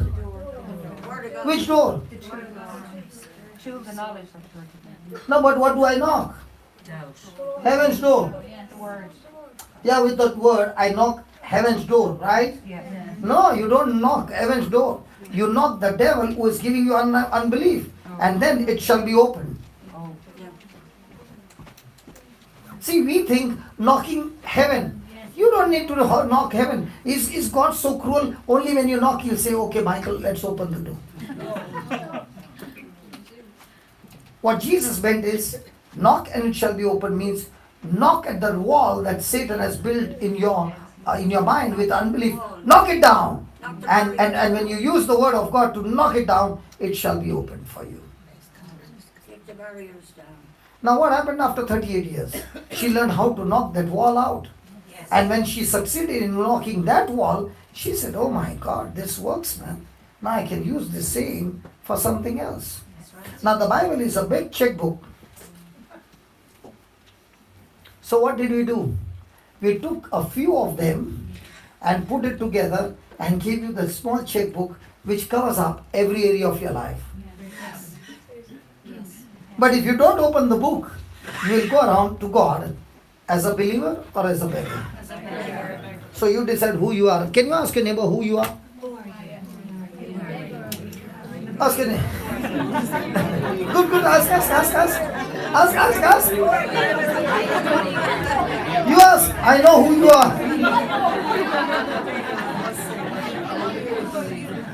Hallelujah. Praise God. Hallelujah. Do you want to hear one more amazing testimony? That this man would land up in the hospital if he makes a decision to switch over from sense knowledge to word knowledge, 100% guaranteed he'll be in a serious condition. But how this brother came only for the first time in his life to listen to the word of God, got the understanding, he and his wife fought together and destroyed that sickness completely. Can I call? Come, Roshan. Come. Here comes the champ. Please welcome the champ.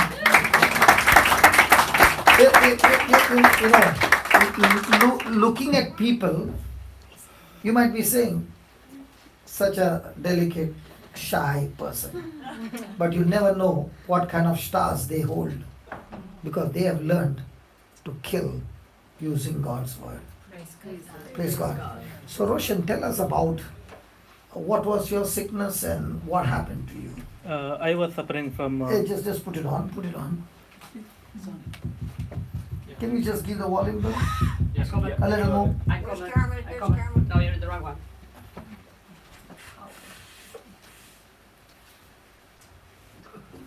No. Yeah. My name is Roshan Fernandez, and I was suffering from allergy for 10 years, like it's 12 years ago. Now I'm completely ill from allergy now 2 years. What allergy was it? I have allergy for everything. Like Everything means whatever they like in India, they do the test like pricking all the things in your hand, and I got red marks for everything. so you had every allergy. Yeah, all the allergies I had, most of the things. That's very unusual. Okay, then what happened? Then they give me a medicine which you have to put between the skin, injection, and then I went to Africa. Then I took that medicine with Africa, and they did all the things, but never healed it. Then I have to take one antihistamine. If I take that medicine, the allergy will go for 2 days. So I have to carry that medicine every day, like I do, How long? for 10 years. Like when No, you are taking that medicine for 10 years. Yeah, 10 years. And how long will you have to continue? Mean? How long you have Like to continue? 10, yeah, no, 10 years? lifelong, yeah, lifelong, yeah. So there's no cure. No cure. Okay. I went all the doctors, like when I was in Dubai, I went to the doctors there, and they said, oh, it's very expensive, so you better buy medicine from India. So I bought the medicine from India, and whenever I go everywhere, I will carry that medicine. Like when I go to Africa also, I used to keep on my pocket and my carry luggage, and everywhere all the medicine will be So there. every 2 days you have to take that Yeah. medicine? Okay. Once, twice, thrice? No, one medicine, 10 mg. Alarid, yeah, the name anti-citrizine something, because I don't remember now, it's now 2 years. I don't have that medicine. You forgot the name. That's good. Yeah. Thank God you forgot the name. That's good. That's good. Okay, tell me more. So, like in 2016, Brother Johnson came to our house. Then he said, like, all they asked, who has a sickness or something like that. Then I said, I have suffering from the And that allergy. was the first time you are listening to the word of God. Yeah, that's the first day. First day, yeah, First yeah. day, okay. And Brother Johnson asked when it, like all the story asked, then he said when it will come. Then I said tonight it will come. Like most of the time it will. I take medicine at the night time because it comes most of the time. It's night. Daytime it will be okay. Like if you are outside, it's okay. But when you are home, it will come like very quickly. So And what happens when it comes? I get rashes all over the body and face and everything, itchy everywhere. And how long it remains? It remains. I don't go up to there, whenever it comes. Supposing you don't take medicine, you will end up in the hospital? Yeah. That bad it is. Yeah, it was red face. I think it's really bad, because after that, like when I went first to get allergy in like in Dubai, I was like, okay, I will not take medicine. I will wait. And it was like so red and everything. Then I will take medicine because I don't want to. Land up in the hospital. Yeah. It is so bad. Yeah. And how much duration it takes before you land up in the hospital? Suppose you did not take the medicine. I don't know. I always take medicine, because it is easier to take the medicine rather than suffering with the allergy. Okay. Because I have a cure there, so one take medicine and it will be gone for another 2 days. So I don't take any chances or risk like that, Okay, then what happened? On that day, brother told, okay, tonight you don't take medicine. It's easy for the preacher to say don't take medicine, Yeah. but you are on the hot seat. Yeah, no, in meantime, like in afternoon, brother told me, they explained the word of God about Jairus and the issue of woman, yeah, all the like her faith healed. And Jairus' faith got her healed back them. from the dead. So that night I didn't take any medicine, and I started to read all the Bible, all the same passages over and over. Jairus and the woman with the issue. I had allergy, lots of allergy, and my Charlotte wife was there. So allergy came. Yeah, allergy came, and it was all over the body. And we were reading Bible. She was praying, I was reading Bible, and like that until 3 o'clock. And it was going on increasing. Yeah, it was. I don't remember. I took the photos or something, but it was really terrible. At 3 o'clock, I fell asleep in this one, and when I woke up next morning, nothing was there. Like all the allergy was gone. So before it was gone, Yeah. what time it started actually? I think it's around 10 o'clock something. And till 3 o'clock, 5 hours, you Yeah. and your wife Yeah, praying. were fighting. Yeah. But you did not take medicine. No. What did you say? I was reading Bible. By the wounds of Jesus, my body is there, like. And you are continuously saying. Continuously. But you are ready to face the trial Yeah. and pass the test. Yeah. How can you get sleep if you have got so much of allergy? I don't know. I fell asleep, and the next day morning when I woke up, there is nothing was there. Like body was very clean and nothing. Then what was your response to Jesus?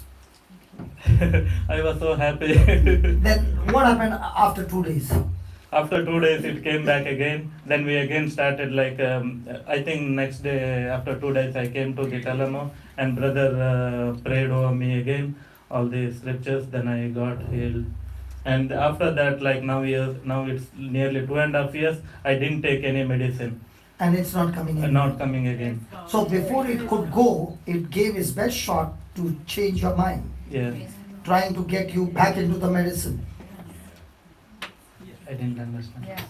The allergy came so that you would take the medicine again. Yeah. But you fought, but I didn't take the you fought medicine. No. back and said enough is enough. Yeah. He comes from the same category. Yeah, I have. When I was listening to her, I was thinking about myself, like all the allergies and everything. Praise God. Praise the Lord. Hallelujah. God bless you. Was that good? Hello, was that good? Yes. So do I need to cooperate with God? Yes. Or does it happen that I can tell God do it and He will do it? No. It's already done.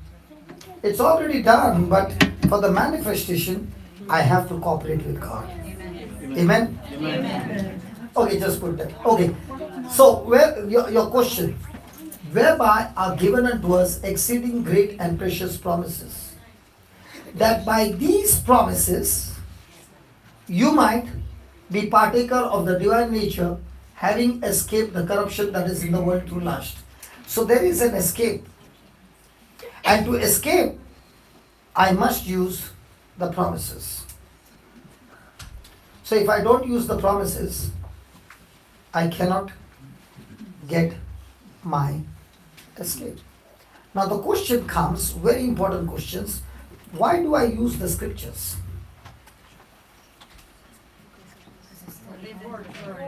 Yeah, why do I use the word? To get God's word to get my healing, right? To get the blessings, right? That's where you go wrong. We don't use the scriptures to get the blessings. The first thing is you use the scripture so that you become a partaker of His divine nature. So the reason I use the word is not the healing. The reason I use the word is to change my life. When that becomes your priority, then escape comes by default. But when your priority is healing, then comes the problem. So most of the time, my focus is healing, or my focus is that I use the word of God to become more like Him. Are you following? Okay, put the next slide. I think this mic is on, it's giving humming. No, I turned it off.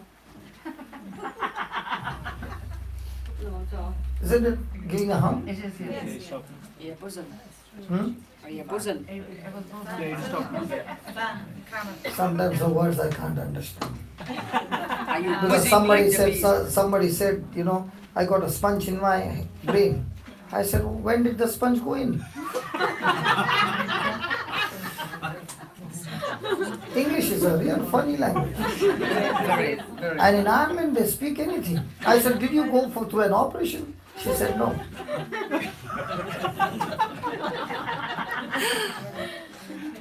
Is it buzzing now? No. No, I don't know. No, No, I don't know the sponge is there or not there. It was there. Yeah. Praise God. Have you ever heard anybody having a sponge in the head? No. But Irish people say that, right? No. No? No. Then she began to explain to me what I meant is not the sponge. It means I do not soak the word of God in my brain. I said, thank God you made me explain. Because my interpretation was the doctor operated and left the sponge inside.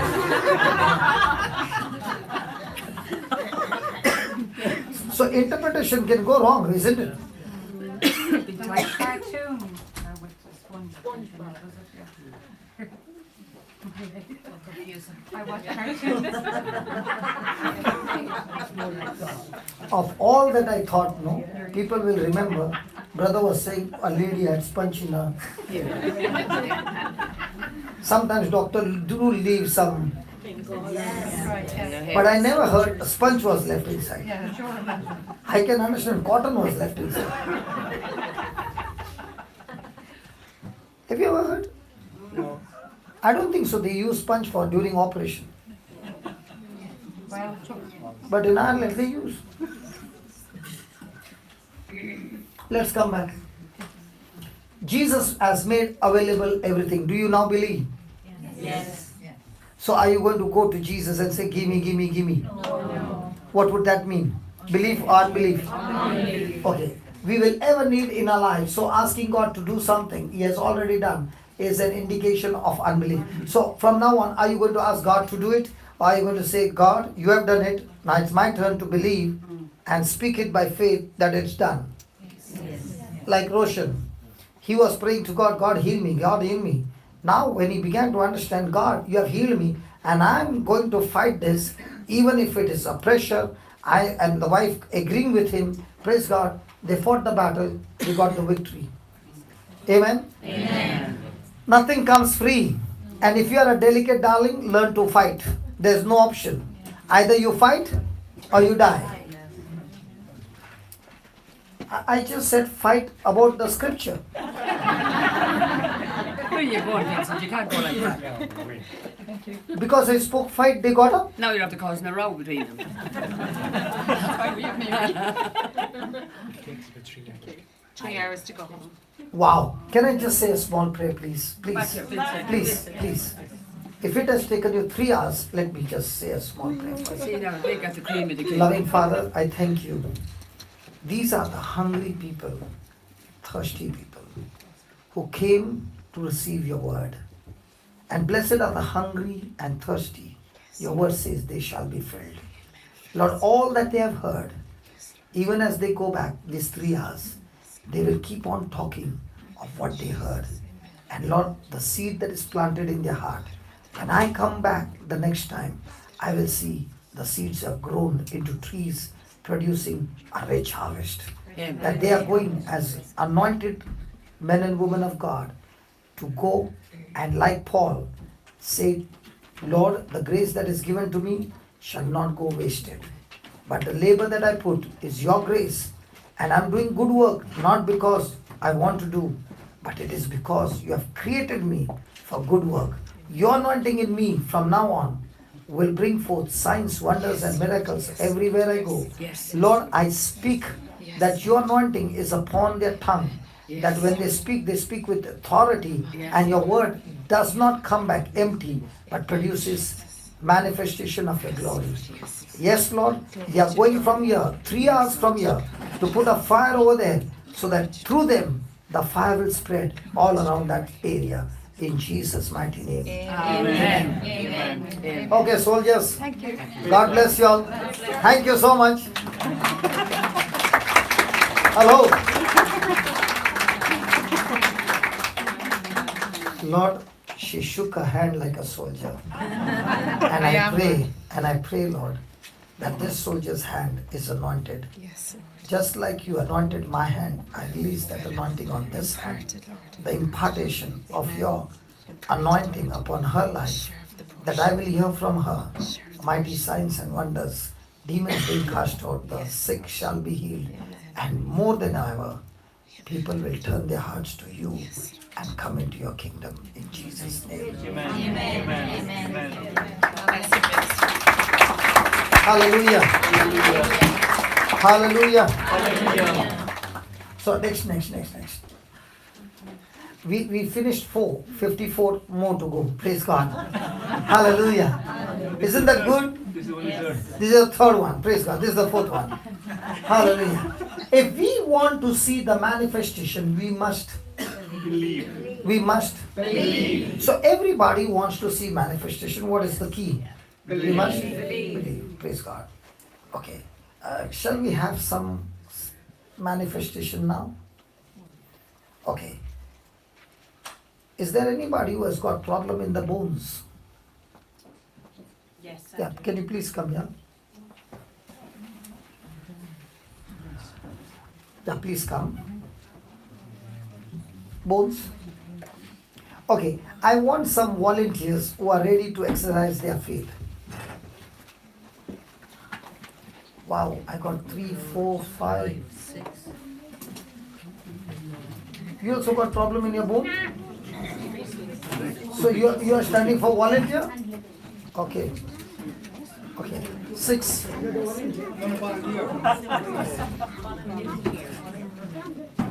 Problem in the bones? Yeah, praise God. Problem in the bones. Okay. Can you move this side? Yeah. Can somebody move this side?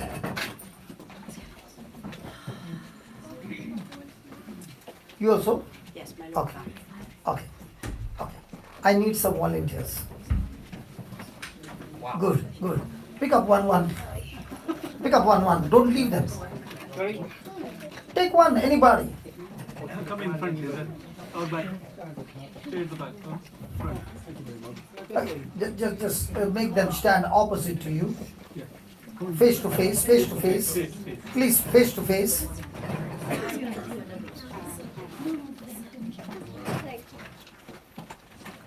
Yeah. Isn't this good? Okay. Can you ask the person what is the problem? You have broken here? The ribs. Praise God. What about you? Pain in your bones. Okay. Veena, just ask her what's the problem? Only back pain. What about him? Shoulder and knee. Shoulder and knee. Knees. Same like yours. Yes, praise God. Rheumatoid arthritis and all the joints. Arthritis. Okay. And what about there? Here, lumbar fracture in the past. Back fracture. Fracture. Okay. Amal's here. Okay. And Eileen. So are you ready? Yes. Now, those who are volunteering, and please don't underestimate these two. Okay? Don't underestimate. Oh, yes. Okay. Because what happened is, we had a retreat at Carlo. Okay? And there I was teaching on how to open deaf ears. Okay? So when I said I want volunteers, she stood up. Okay? And I said, go and choose. She chose the tallest man. So you can imagine the tallest man and the shortest girl. Because she's just a small baby. Now how can she reach to his ears? So the poor man had to kneel down. And after kneeling also, he was still tall. Okay? But the best part was that his ears opened. Okay? Okay. Now, I want you to hold your hand on the person's waist or pelvic bone. Just put the hands on the waist. And keep holding there. Okay? Close your eyes. Concentrate. Concentrate. And say this prayer. Close your eyes, brother. And say this prayer. Lord Jesus. Lord Jesus, I believe in you. I believe in you. The Bible says, The Bible says, God anointed you God anointed you with Holy Spirit and with power, with Holy Spirit and with power, and you went about and you went about doing good doing good and healing and healing all who were oppressed by the devil, all who were oppressed by the devil, for the Lord was with you. for the Lord was with you. In the same way, Lord, In the same way, Lord, my hands are anointed my hands are anointed And I lay my hands on this pelvic bone. And your anointing is flowing now into this person's body, into every bone. In the name of Jesus, I rebuke this spirit of infirmity. Get out of this.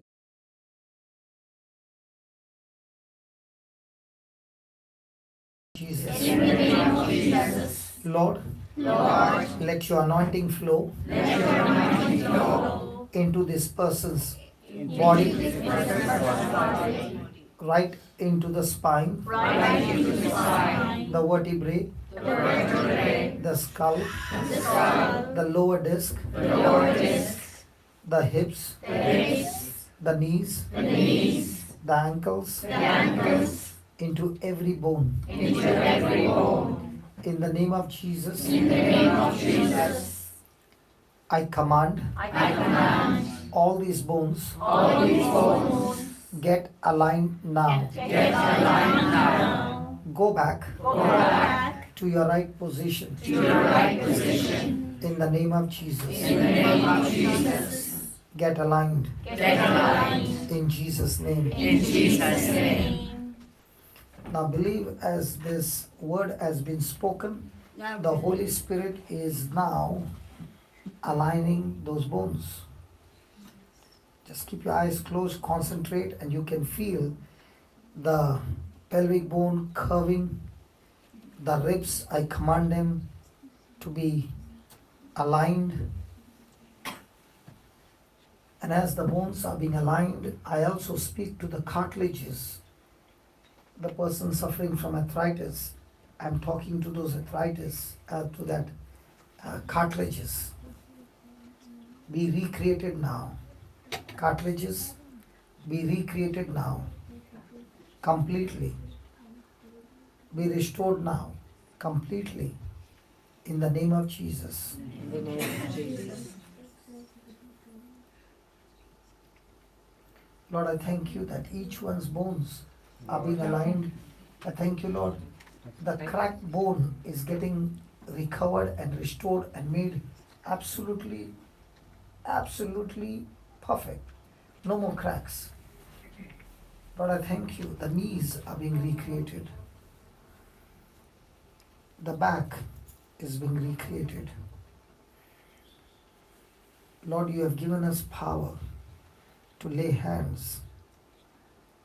And the power is flowing from the hands into this person's body, recreating the bones. Heavenly Father, I thank you. By the power of the Holy Spirit, the alignment has taken place in the bones. Now I speak to the muscles, the nerves, tendons, ligaments.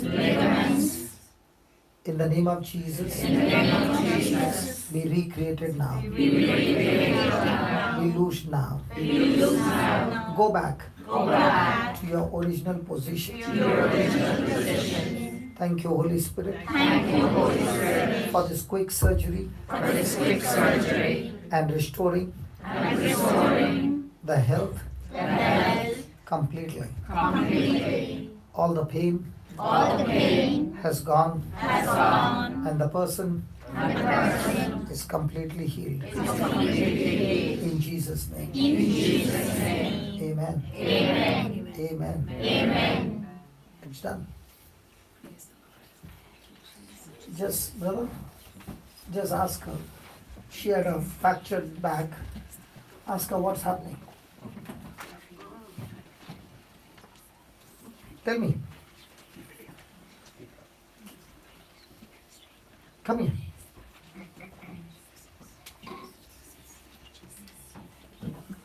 Yeah, tell me what happened.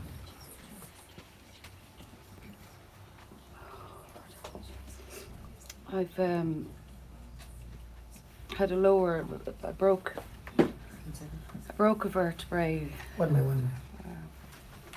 Yeah. when I was 15 years of age. Okay. I spent 6 months in the rehab in Dunleary. I was able to walk again. When I was there, I didn't know there was a place like that. I was an Irish dancer. I was okay.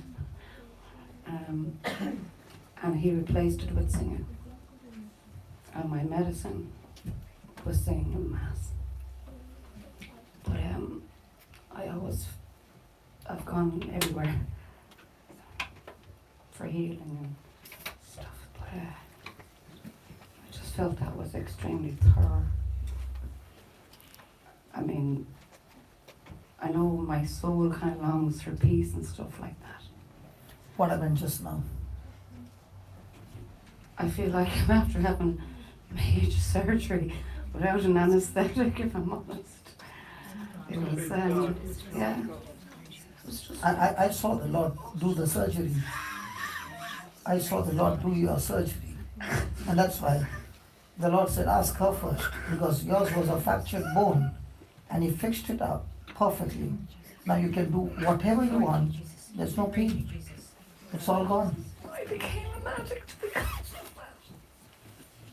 Praise God. Glory to God. It's all gone.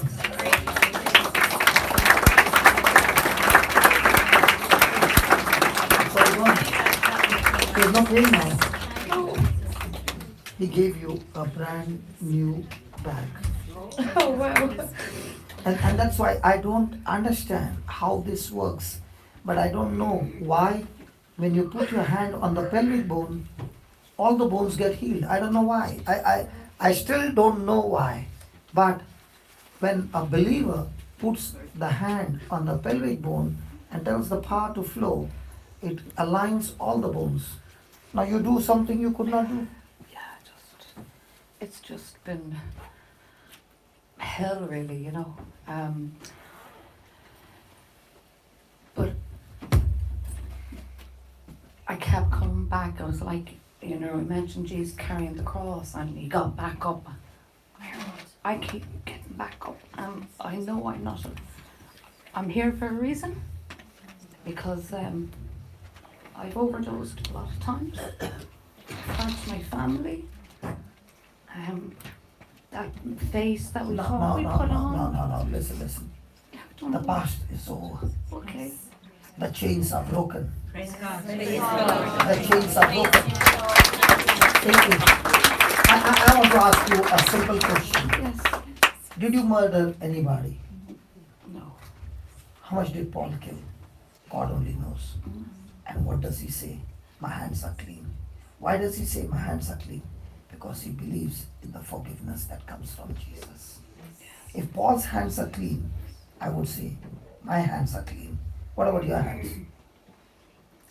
Well, they're clean relatively. I could do with Carmel's power shower.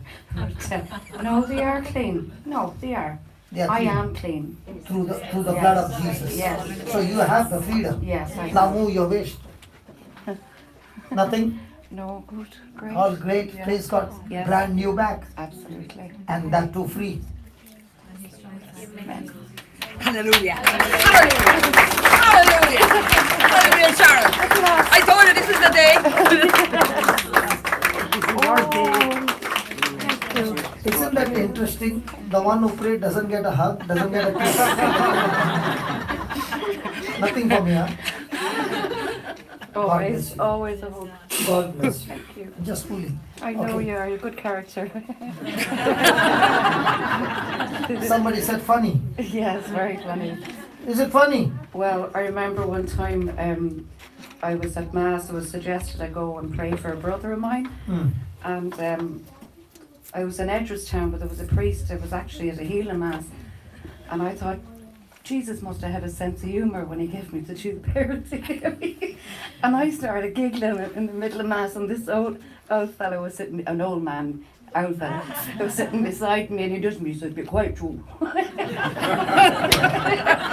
I just no, like, Jesus does has a sense of humor. Yeah, I mean, Jesus loves Yeah. fun, you know. Yeah, and he does, and if I didn't have a bit of a But- sense but- of humor, I'll tell you. But isn't that beautiful that, you know, 2 minutes back you were crying and now you're laughing? And what about him? Huh? He's a bad bag, and we may reverse. Praise God. Yes. God bless you. Yes, thank you. God bless you, brother. Thank you, everybody. So who's the next one? Thank you, Brother Johnson. God bless you. Yeah, tell me. Sorry. Yeah, go. Don't break your back again. You're so happy that you're just jumping on him. Yeah. My shoulder was given arthritis. I had 2 hip replacements, Yeah. a knee. Yeah. I wouldn't know whether it had improved now. No, until just do something. Until I was moving it, if I was moving. Yeah, now there's no pain. Yeah, no pain. Yeah, and your knees. Knees were okay, but Yeah. I'd be using it for a while before I'd really know what it was like, whether it had improved or not. Listen, is the pain all gone? Yeah, I don't feel any pain now, no. Yeah, so when it is gone, what does that mean? That means good news. Yeah, but when you have a doubt, the doubt will bring forth unbelief. Unbelief will steal your healing. So don't allow unbelief. Don't use your sense knowledge. When you can't feel any pain and you get smooth movement, come on, Yeah. smooth movement. So what more you want? Yeah. You want a doctor's report. And the doctor will give you a report so that he wants you all the time to be his client. Yeah. So something else will come up. Mm-hmm. But when you have the word of God, everything that has come up is totally destroyed. What do you say, sister? Did you hear? Did you hear of? I belong to the body of Christ. Satan, sickness and sin has no place. So when you have already seen that the pain is gone, it's now your turn to say, I'm completely healed, Jesus, thank you. Thank you. Yeah, praise God. Who's the next one? Come. Marie.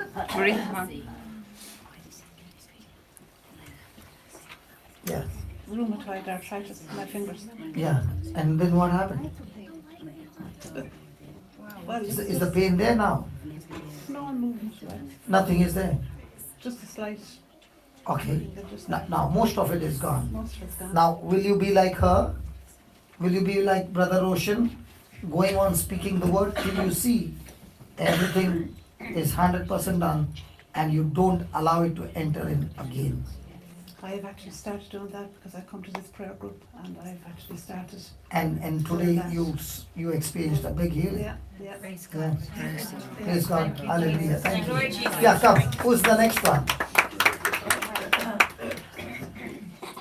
Esther. Yeah, tell me. My knees, arthritis.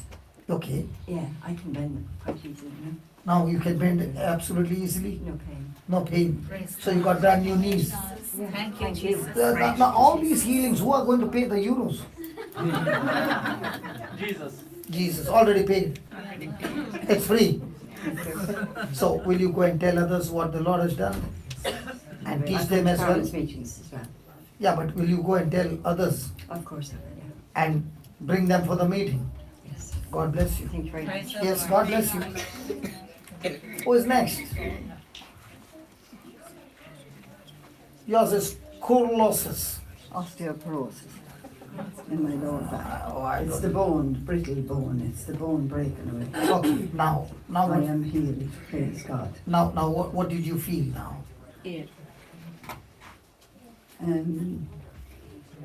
Well, I just, I didn't really feel anything, but I just know after today I'm healed.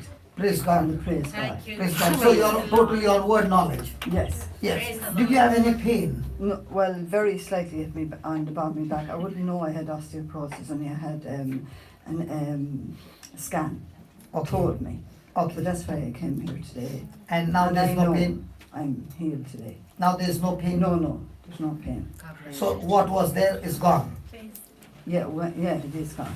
So the pain is gone, that sickness is gone as well. Yes. God bless you. Thank you. Thank you so much. Yes. Bless her. Who is next? Come.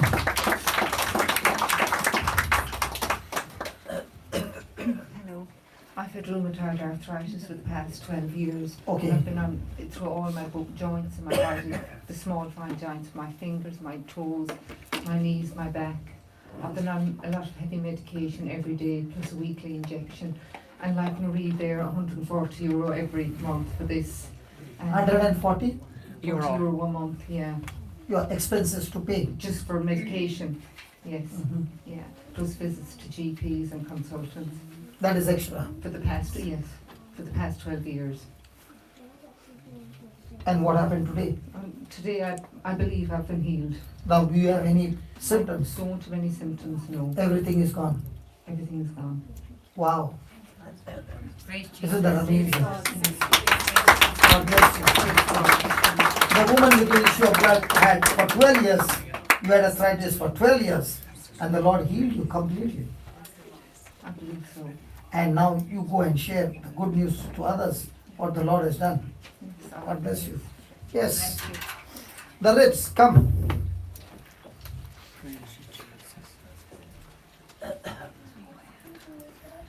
Well, I'm a cancer survivor, Mhm. and I was having trouble with both my sides for the past couple of months. Very, very painful and sore. And when I went back to my cancer doctor, he sent me for a scan, and he said I had so much chemo, they had cracked both ribs. The chemo thinned out my bones. So chemo cracked your bones? Yeah, it thinned out the bones so much. You know, I had so much chemo. So, like to sneeze now or in the car to go over a bump or anything, you know, you'd have to kind of hold on. But I can do this now. Praise the Lord. Praise the You could not do that before. I had to hold on. I had to hold on. And now nothing. That's it. I can tell, you know, I know there's, like, I'm healed, that Jesus is taking care of me. He's answered me. I love him. He loves me. I know that without a doubt. And I just want to say thank you and praise the Lord.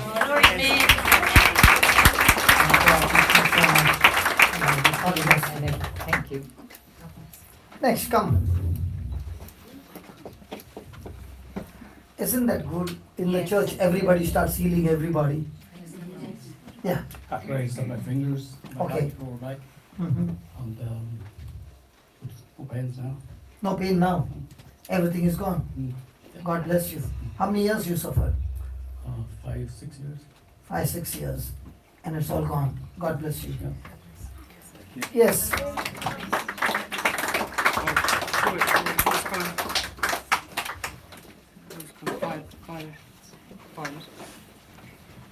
I have a problem with my lower back, but some years ago I had moved into a new house and was coming down the stairs of the new house, and I had been living in a bungalow beforehand, and of course not used to the stairs, came down in the dark, missed the last 2 steps very foolishly, but came down on my whole left side, and I think I jarred the lower bones of the lower back. It had given me a problem with my hips and down into my legs, my feet. But my hips, through prayer and through healing here on Monday nights, my hip has been healed, and the muscles and my feet, but just the lower back hadn't been. And when I lay down at night, it gave me trouble. So it was constantly tossing and turning. But I felt intense heat tonight. Can you do one favor? have been healed. Can you do one favor? Go to the other room, lie down and see. Okay. Come. Come, sister. This woman here, isn't it? Karen's mum. The one with healer, sign one I hear. That's her. Thank you, brother. You healed my eyes earlier on. Not me, the Lord. The Lord. And your eyes were completely blind. On the left eye. Yeah, and now you can The see. doctor didn't guarantee the sight. He said it was too badly damaged. So when I came up to you, you prayed over me. And It was Kevin. Kev was here that day too. Yeah, Kevin was the one who laid hands on you. That's right. Yes. How is he? He's fantastic. He was here last He's Monday. he's my partner in Christ. We are killing together now. Now today, the back is, and the lower back was paying me a lot, and then knees and that, so. Everything is got clear. Thank God. God bless you. Hallelujah. Praise God. Hallelujah. Isn't that good? Okay, you can sit down, we can get the other group. Yeah, come here. Don't just go like this.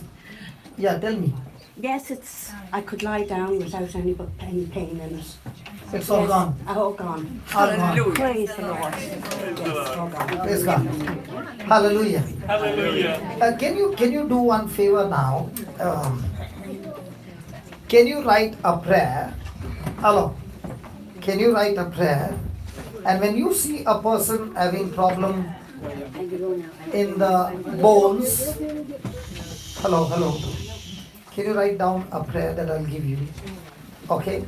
When you see a person having problem in the bones, or a person having different kind of sickness, you can take this prayer and say it. Now, thank God I've got 1, 2, 3, 4, 5 nurses here. My question to all the 5. Is it true that most of the sicknesses come because of the misalignment of the bones?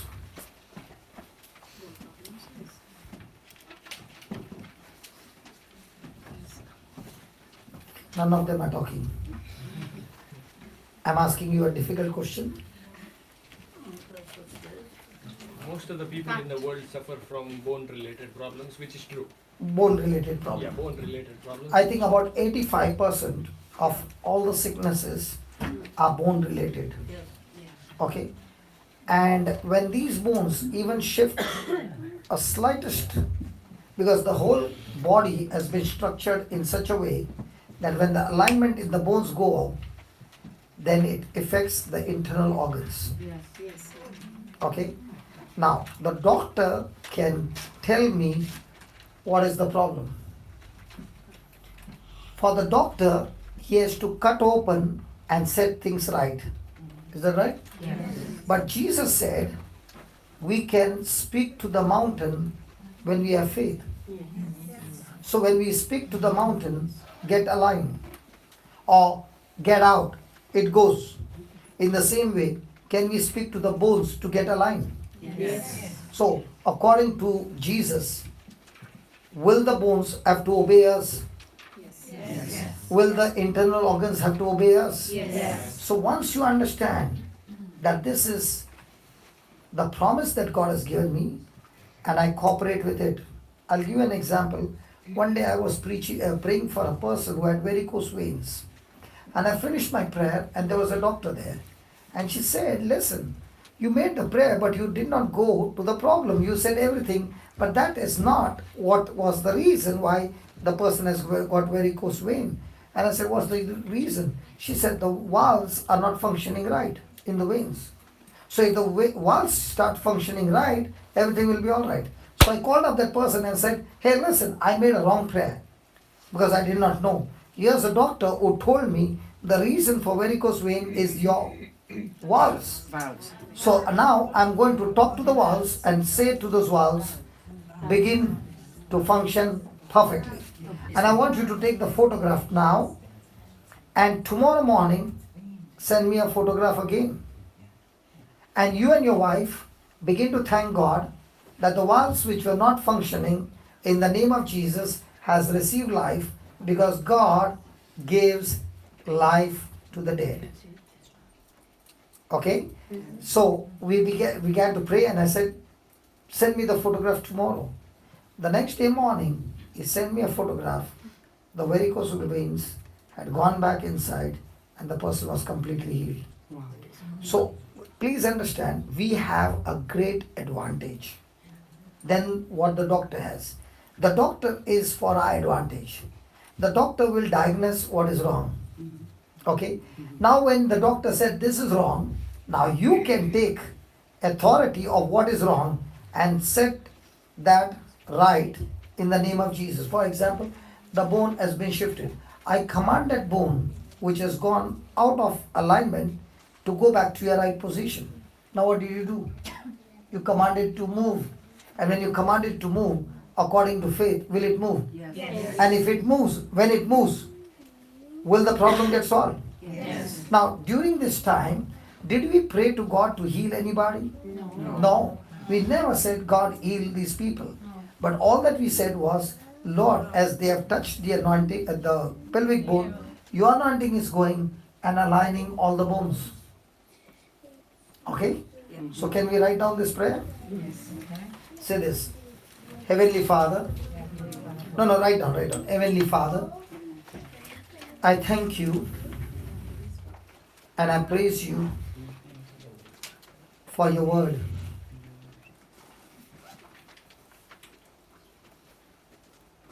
Lord Jesus, you said,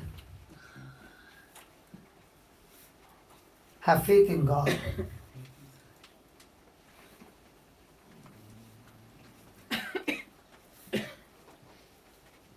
Whosoever shall say to this mountain,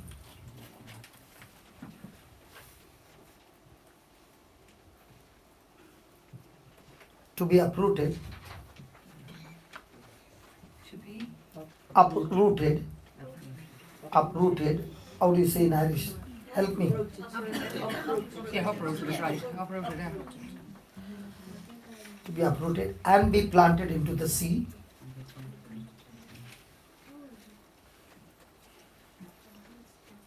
And does not doubt in his heart.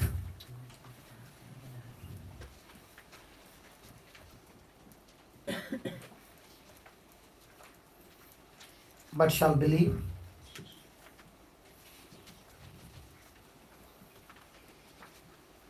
what he says,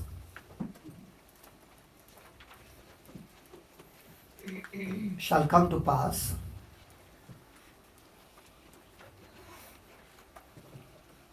He shall have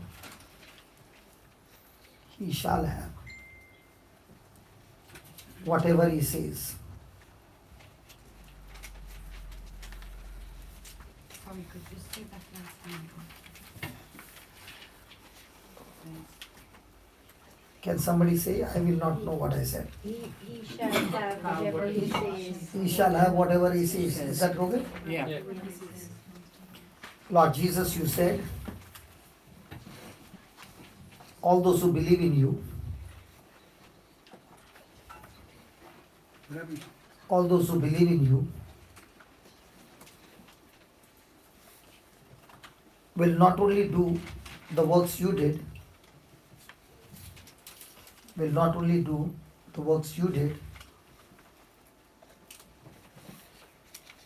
but greater works,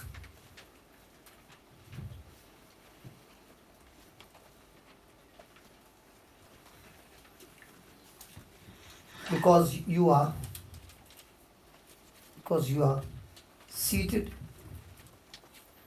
at the right hand of God.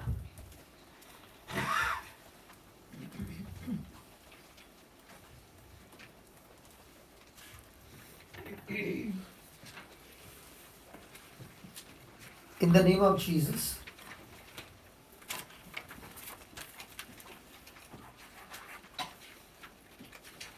I'm speaking to the spirit of infirmity.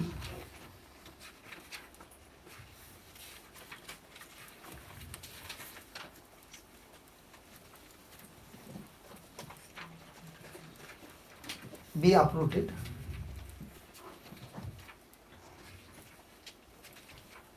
And be planted in the sea. And be planted into the sea. According to the word of God.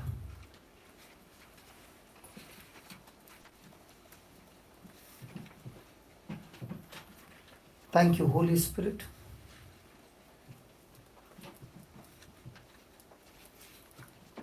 For casting the spirit out of this person.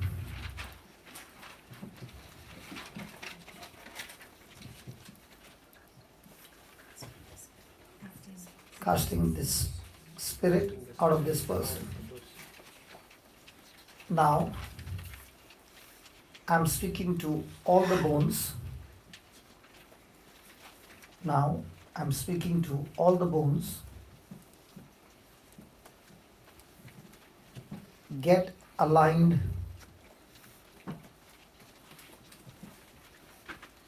in the name of Jesus.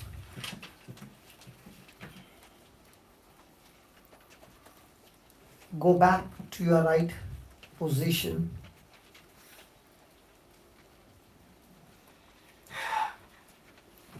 Be adjusted. Go back to your right position. Be adjusted in the name of Jesus. Be what? Adjusted. Adjusted. In the name of Jesus. Thank you, Holy Spirit, for this quick alignment.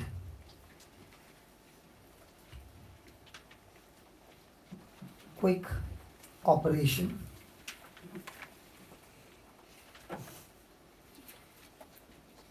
Now I'm talking to the ligaments. Now I'm talking to the ligaments, tendons, muscles, nerves,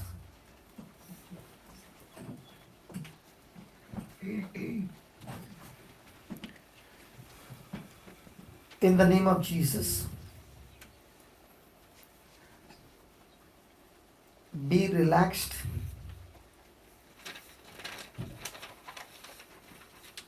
Loosed. Recreated. Restored. I command all the internal organs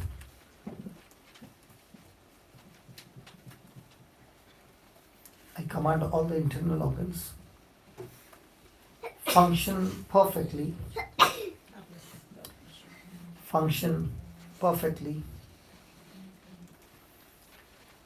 the way God created you.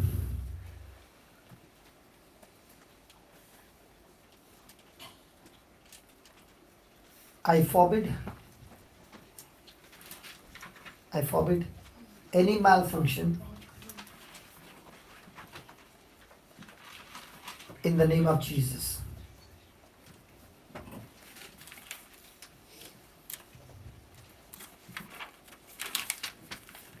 Thank you, Lord, for this creative healing. Thank you, Lord Jesus, for this creative healing and getting all the pain,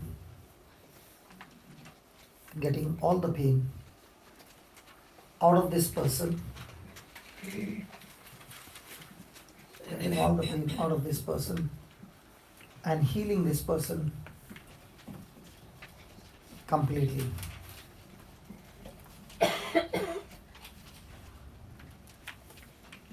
In Jesus' name. Amen.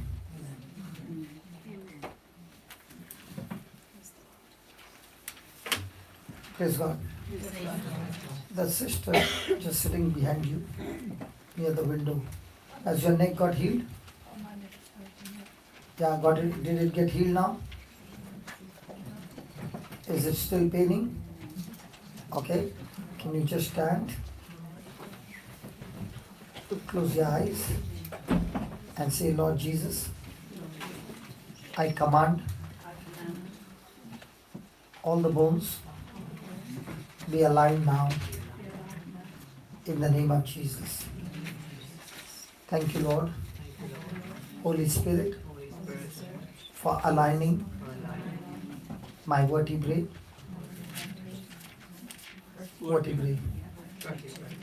and setting me free. All the nerves, muscles are loosed now in Jesus' name. I am completely healed and all the pain has left me. In Jesus' name. Amen. Now keep turning and say, thank you, Jesus, I'm healed. Loudly. Thank you, Jesus. I'm healed. No, I want to. Just turn it. Turn your neck. Now is the pain there? Yeah. Yeah, good. That's how it works. Was it easy? Yeah. Praise God. So, yeah.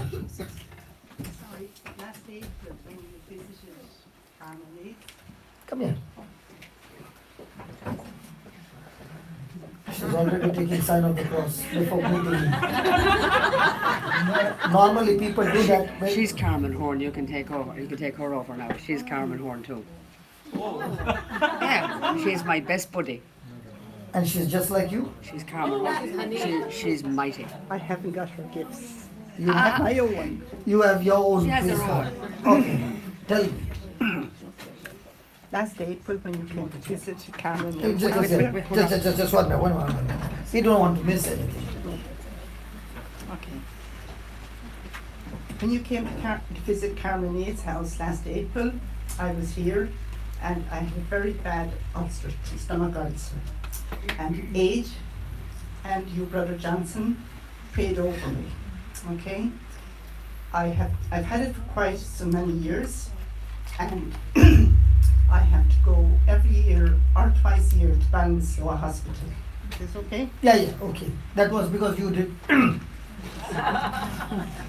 Ballinasloe Hospital to have the scope down my throat. Yeah. So when I went home last April, Can I hold it for you? Of course. When I went home last April, I said to my husband Porrick, I believe I was cured. I went into work on the Monday and I told my boss and my colleagues at work I was cured. In July, I went to Ballinasloe Hospital and Dr. Clark, he was doing the scope down my throat. Okay? Now, I don't take any medication or any injections, nothing out, I just do it ordinary. So he says, I hope, he says, this is going to get better some year. And I said, I believe I'm cured. So he said, we will see when the scope and the camera goes down your neck. So when the camera went down my neck and he took it out, he says, you are completely cured. Praise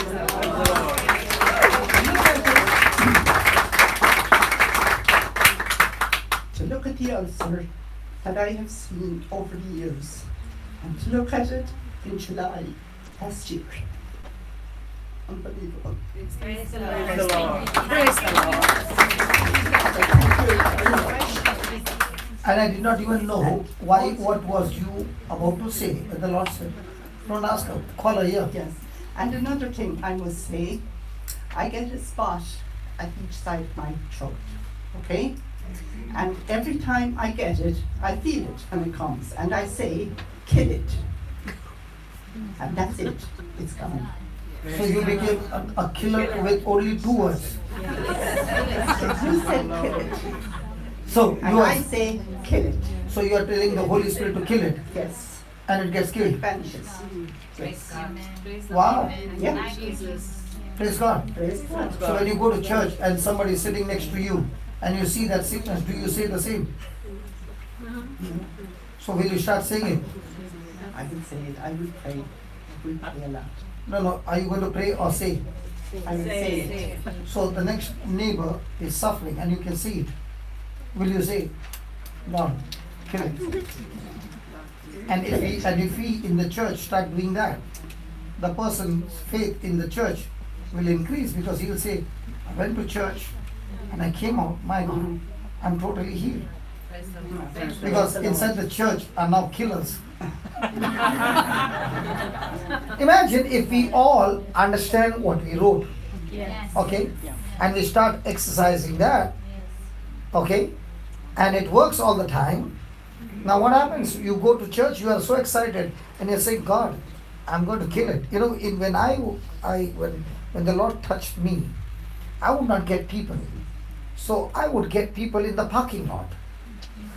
And I would talk to them, and you know the best part in the parking lot is when 2 or 3 are talking and the lady falls under the anointing and you are holding her. Okay? The others who are watching are saying, something is happening. Okay? And then she gets up and I say, what happened? I got healed. What about the others? They also stand in a queue. Now in the parking lot, a lot of things are happening. You get one. The others who are watching are saying, can I get a chance? So we killers have to load a gun all the time. Now are you going to use that gun only for yourself or for others as well? Well, I haven't been here now in quite a while in uphill praying, but I've been praying quite a lot at home, but I am going to come back, yes. No, not here. Well, I will pray. So when you enter the parish and you are looking and you're saying, God, today, how many are you going to give me to kill? Don't you listen, that's how we go to church. Lord, I'm going to your house. Please give me a few that I can practice killing inside the church. Then people say, Mrs. Carmen, killer. I would say then that's Carmen. See that? So two Carmels going together and both James Bond killers. Hallelujah. And the best part is the security check you, they can't find the gun. No evidence. But by the time you fire, the person says something happened, man. It just went off. Hallelujah. Hallelujah. Is that true? Yes. Yeah. Look at that killer sitting there quietly. Praise God. Hallelujah. Now, I know I've got another 3 hours. Praise God. What? Hallelujah. Officially, how much hours I got? Hey, come on. No, I'm there. I'm not going. I know. Listen, can you give me another 10 minutes, please? Yes. Come on, 20 minutes. I'm going to share with you the biggest secret where you will be able to go and do the job 100%. Can I share? Yes. Okay. How she must be feeling now? She's sitting with the machine gun and she doesn't get to fire. But she gets every week to fire. Come on. Come on. I'm very happy. You are very happy that I fire. I'm needing speeds. Praise God. Okay. Vijay, bro, we got 20 minutes. Come on. Acts 14 verse number 8. And we got to study this very, very clear. Okay. Acts 14 verse number 3. Verse number 8. Sorry. 8, 9, 10. I want you to read it. And then when you read it, I'm going to ask you questions. Okay, read it. All together. Come on.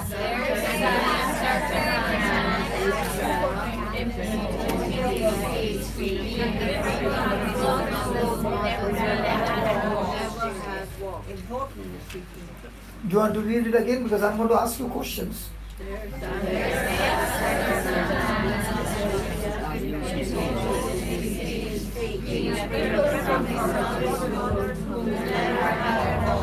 If you want, you can read it one more time. And if you don't answer, I'll make you stand on the chair.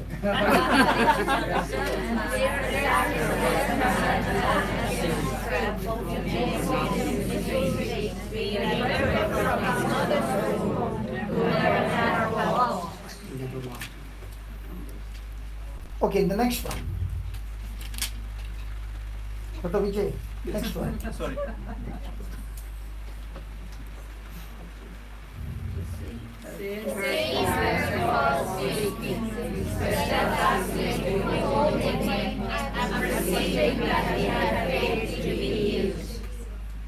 If you want, you can read again. I'm surely going to make you stand on the chair if you don't answer. The same heard Paul speak, who steadfastly beholding him, and perceiving that he had faith to believe.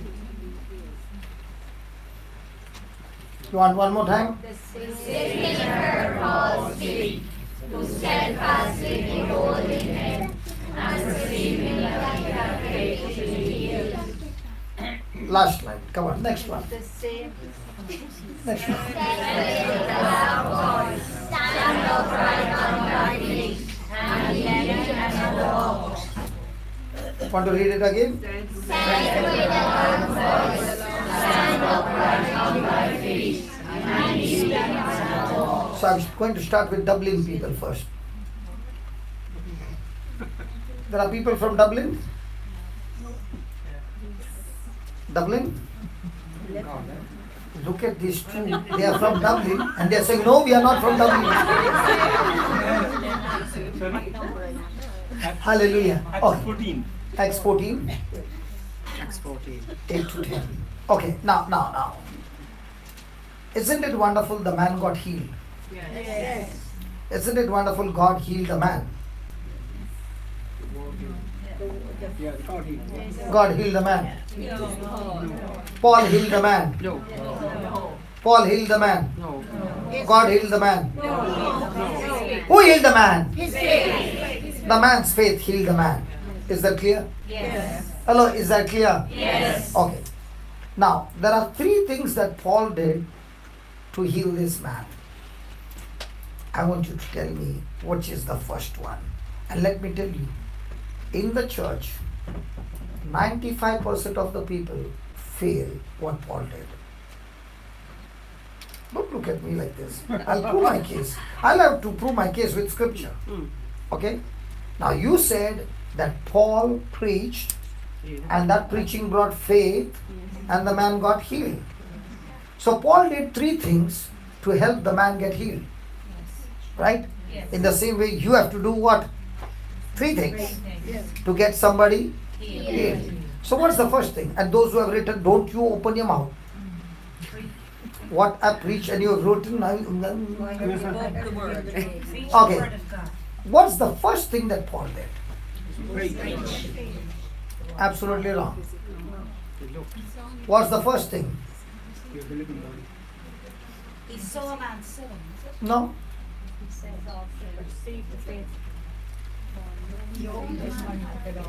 What topic are we learning? What's the name of the topic? Cooperation. Huh? Cooperation with God. Okay, now I gave you the hint. Come on, talk to me now. Holy Spirit. Could see the faith. He was a living body. He was the believer. He was an actual given God. You were there other day on the same. You don't give answer. He has all the recording. Oh, I was thinking, how come this man is giving such good answers? Brother Vijay is wow. But that's good that you remember. That's a plus thing that you remember. Somebody was turning the pages to see what are the notes saying. No. Okay. What's the first thing that Paul did? Come on. Do you know why we in the church fail? Because we don't do what Paul did. The first thing that Paul did was he gave his living body for God's purpose. What if Paul had not got out of his house that day and gone to meet this man? Would the man get faith? No. So what is God looking for? The first thing he's looking for somebody who has got a living body. Hey, is there anybody in this house whose body is alive? Yes. Anybody? Yes. Those who have got their body alive, make a loud voice. Come on, let me see. Yes. There is. Now, this living body you are using for whose purpose? God. Don't tell lies. It's for your spouse and your children. And the rest of the time to get euros. Yes. Let's be honest. Yes. Okay. Now, what am I doing? My body is for whose use? God. Am I going around to look out for euros? No. Okay. I'm not saying you quit your job. But when you are doing your job, is your body available to God even when you're doing a job? Yes. So like my sister shared that she got healed and whenever the spot came she said, kill it. Okay? That's good. Now she used the authority for her own body. But let's say the next colleague is screaming and saying, I got a bad headache. And she says, take Panadol. I'm just giving an example. Possible? Yes. Can't possible. So she said, take Panadol, take crocin, metacin, etacin, take medicine, take any sin. Come on. But is she saying, kill it? No. So is our body available to God or for our own selfish purpose? So do you qualify to be used in the kingdom of God? No. The proportion to which I give my body to God is the proportion to which I experience God in my life. It's not how much you pray. How much you pray is only a battery charging. But after the charge, how much do you use your mobile? Have you ever seen a mobile that has been put for charging for 4-5 days without switching it off? What happens to the battery? The battery gets spoiled, overcharging, but not using. So some of them are so overcharged that their body is not used at all. They are more sick.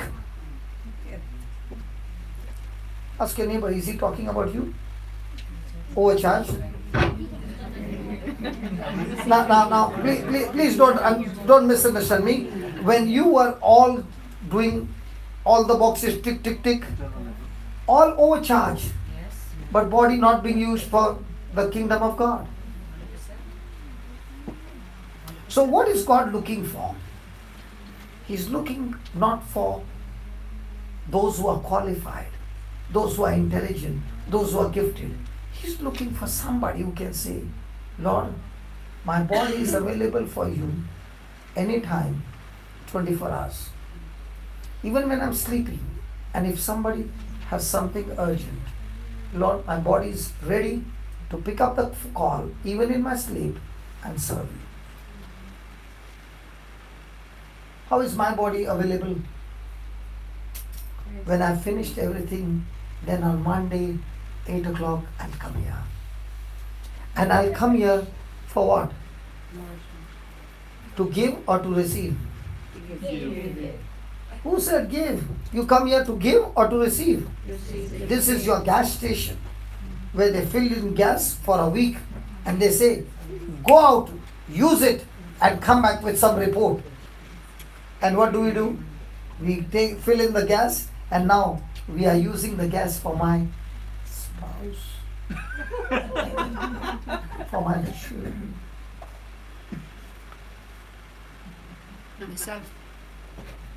Now, after a week when you come back, has there been any change in you? No? Because you misused the gas. But another person comes, a drunkard, cries out to God and says, God, set me free. And God sets him free. Will he also get the gas? Yes. He goes to his gang and tells them, I know a place. I went there and I got complete freedom. Would you want to come? And the next week when he comes, he brings 5 of them. Now, is that gas being used for the kingdom of God? Yes. Now, there are so many who got healed. After you got healed, how many did you pick them up from home and bring them to the gas station?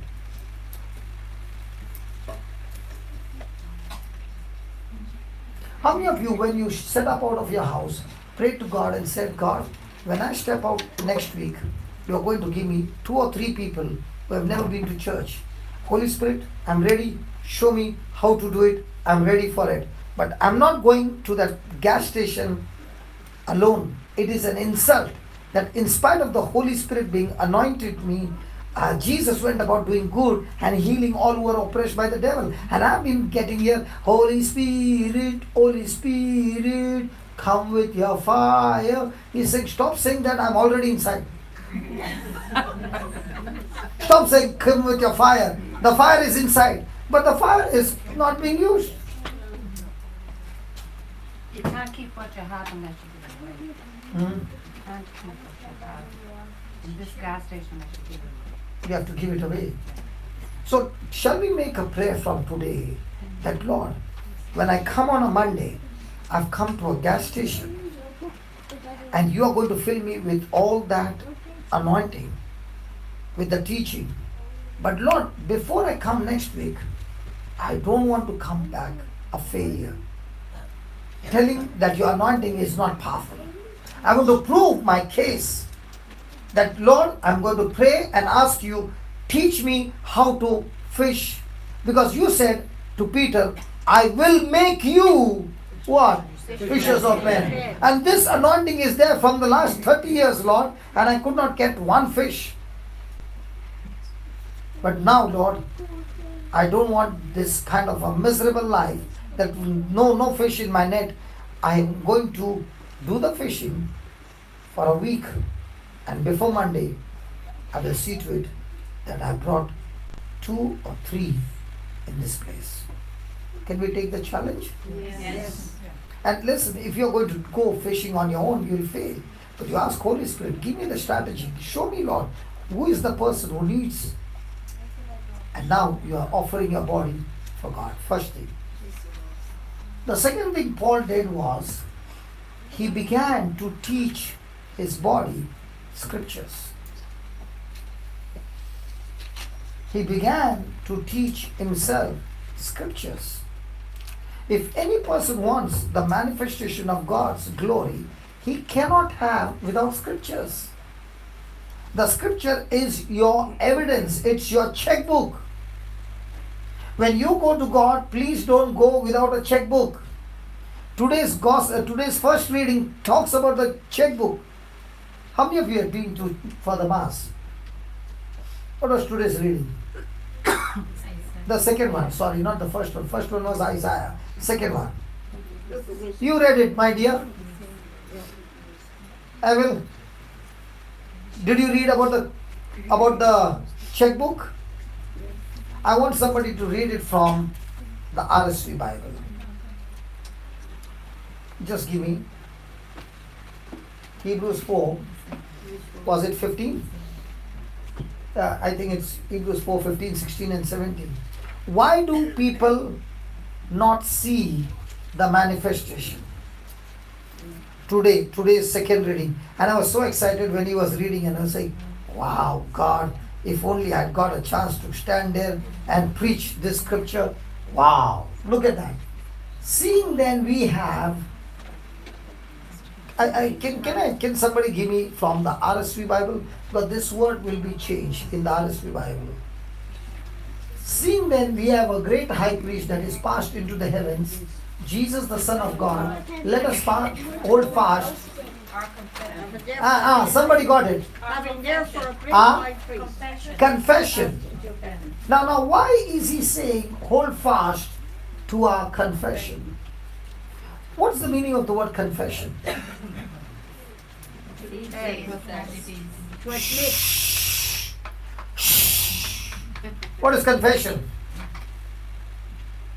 What is confession? I know, I'm not telling them. You know? You have to tell me the truth. Okay. At the end, I will ask you. When nobody answers, I'm going to ask you. You know it, right? Confession is to proclaim aloud. To proclaim aloud something you believe in or something that you did. What is confession, Baba? It's where you have to go to the priest and tell your sins. Yeah, correct. I'm not saying no. I'm not right. Good. Admit your wrongdoing. Okay, something more. The word confession is not only confessing your sin. Confession You're means sorry for them. You won't repeat them. confession means saying as it is. So when you go for confession and you twist the story, is it possible to twist the story before the priest? Oh, yes. Or dilute it?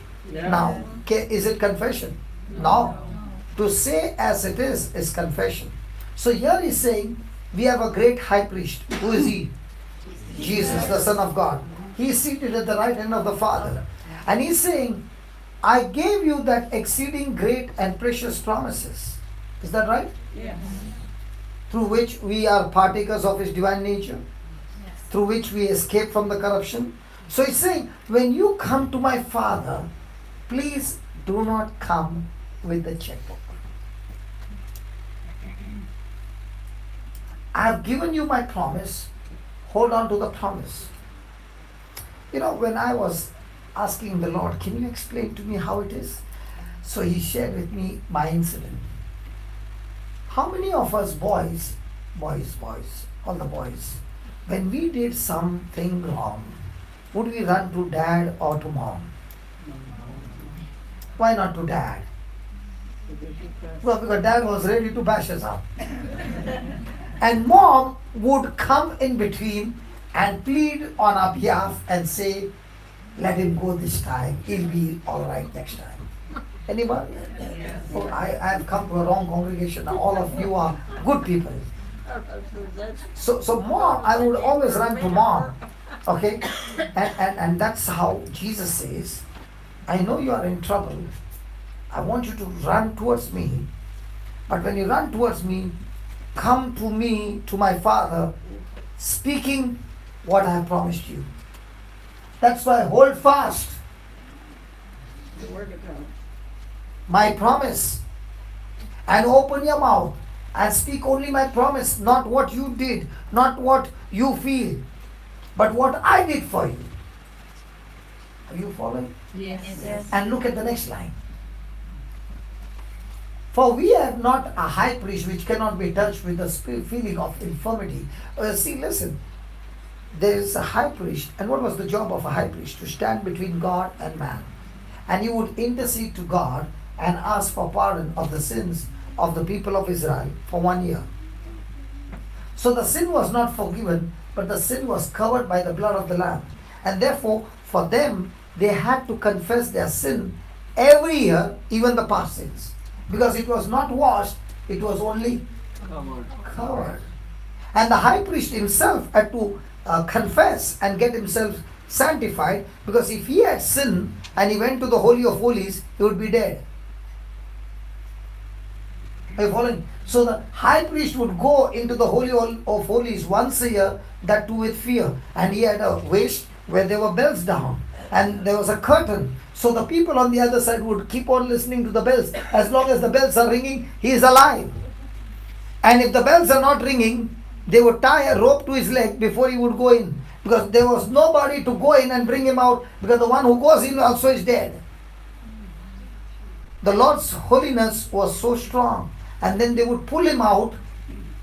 So the high priest, when the time would come to go in, he had fear whether he would come back alive.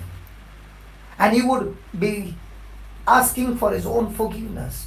But we do not have a high priest on earth. We have a high priest who is seated on the right hand of the Father. And this high priest who is in heaven, he himself came down to earth. He himself had temptations. He himself experienced the torture on this earth. And that's why he understands our feeling. That's why we have a high priest which cannot be touched with the feelings of our infirmity, but was in all points tempted like as we are, but yet without sin. So Jesus is saying, listen, I understand what you did is wrong. I've been there. I know the pressure, but I don't want you to remain in sin. I want you to come. But when you come with my promise. Don't come without my word to my Father. Look at the next line. Let us therefore let us therefore and what? Now, why are you coming boldly? Okay, let me put it this way. You went for some documents, okay, and it's very difficult to get the officer. But somebody said, he's my brother, and I've got influence. Okay, everybody's standing in a queue. And he just tells you, come with me. And he walks straight into the cabin, sits there. Everybody's standing in a queue, and he puts the document. He looks at it, signs. Possible? Yes. In this world? Yes. Now, in the same way, Jesus is saying, you don't worry. I am seated at the right hand of the Father. I have already spoken about you. Hey, I have already spoken about you. And I want to tell you, He's not angry with you. He understands and is merciful. Because I have already paid the price for you. And I have given you the receipt of my payment for you. So come with the receipt. And when you come boldly. With confidence that the Father will not condemn you, but He will forgive you. Wow. Do you understand? Do you understand? Yes. So let us come therefore, come boldly unto the throne of what? Grace. So you are not coming to the throne where you will be punished. In fact, you are coming to the throne where He is going to forgive you, and not only forgive you, He will give His blessing and His power to you. That we may obtain what? Mercy. And what? Grace. So, through whom will you get this? Through Jesus. Where is He seated? And there, where He is seated, is saying, I've got my Father on my side. Come. The devil will accuse you and say, you go to the Father, He's going to punish you, He's going to torture you, and He's going to curse you, He's going to do all that. And Jesus says, no. I've done it all for you. I fixed up everything, appointment, everything is done. You just come the way you are, and I will set things right for you.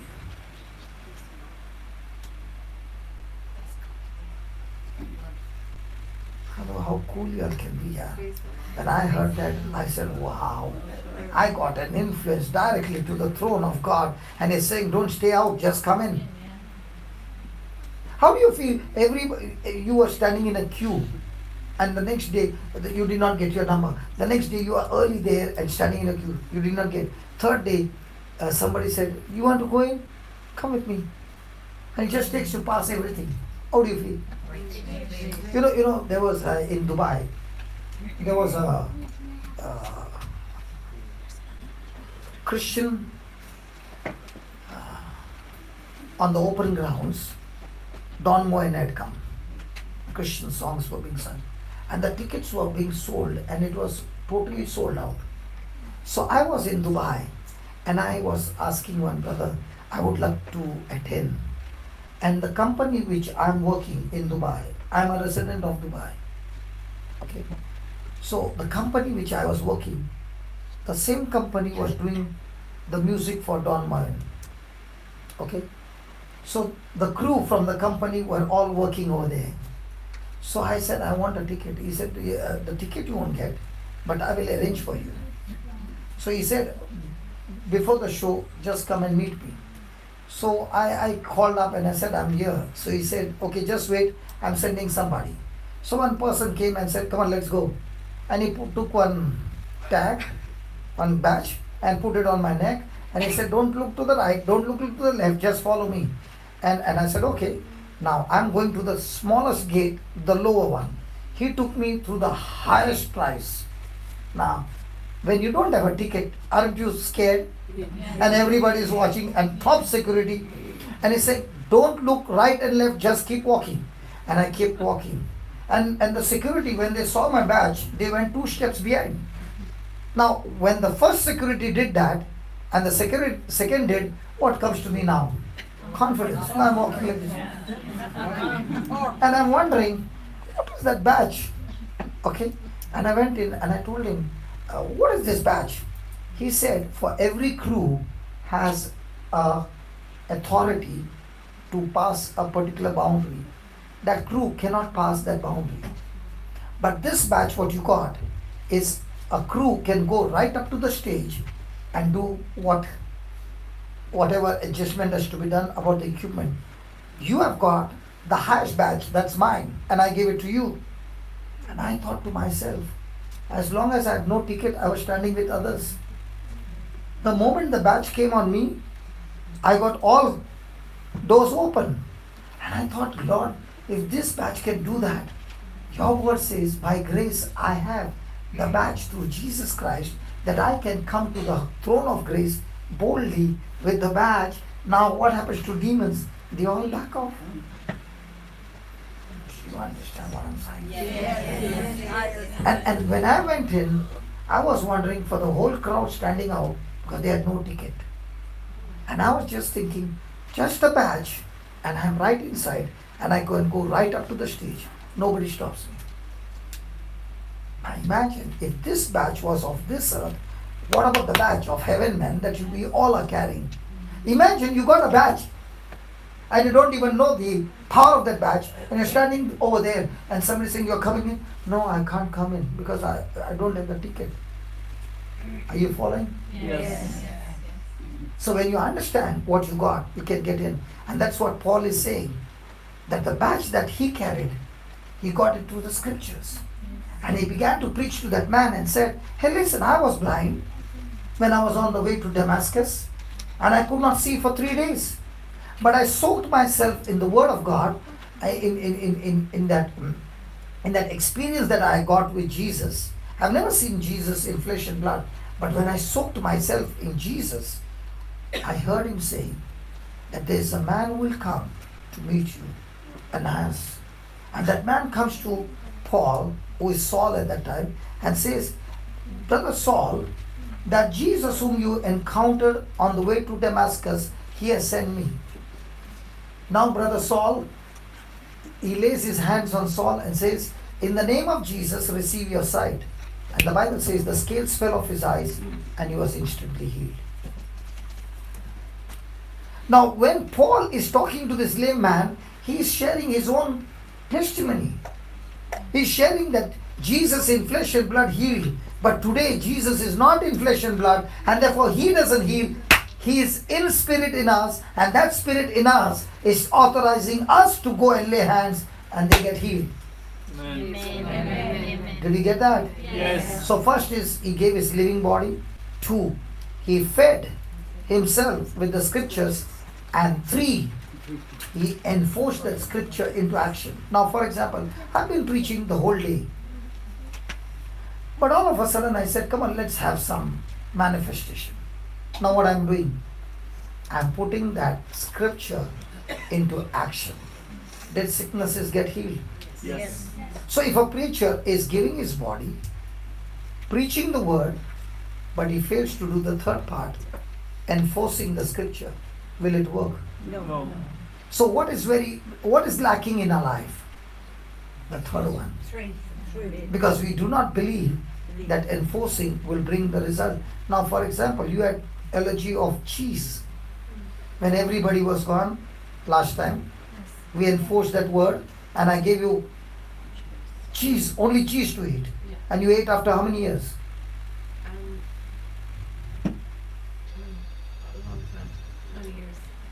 Many years, 10 years, 20 years, 30 years, 80, 90 years? Over 10 years. 10 years.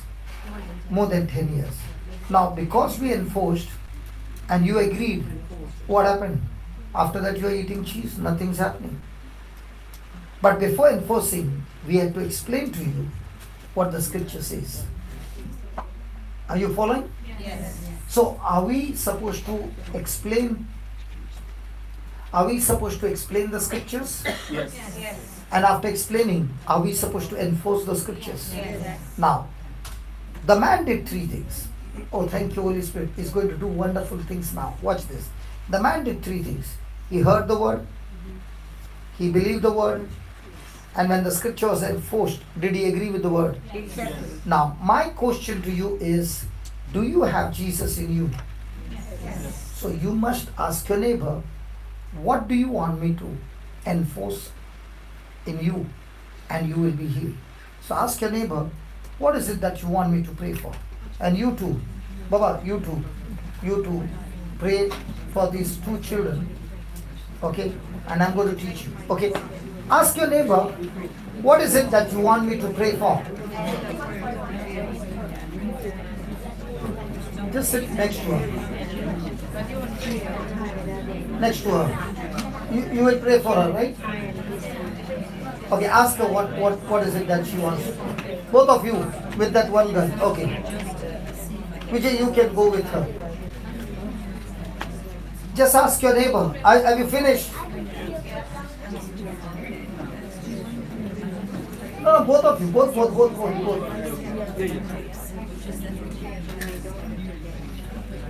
Hello, did you ask? Did your neighbor say something that needs to be healed? Yes. Now, do you have the power to heal your neighbor? Yes. Can you, Glenny, can you go to that brother with spectacles? She's a strong soldier. Okay, can you ask your neighbor, please? Does your neighbor need some healing? All those who need healing, can you lift your hands up, please? All those who need healing. Quite a lot. Okay. Now, ask your neighbor, what is the healing that you need? Already asked? Now, whatever is needed, are you ready to kill it? Hello, are you ready to kill it? Yes. Now you got that prayer with you. Hello, you got that prayer with you. Yes. Concentrate that prayer, open your mouth and speak it. And whatever is there, torturing your neighbor, take the authority of Jesus, enforce that word and kill it.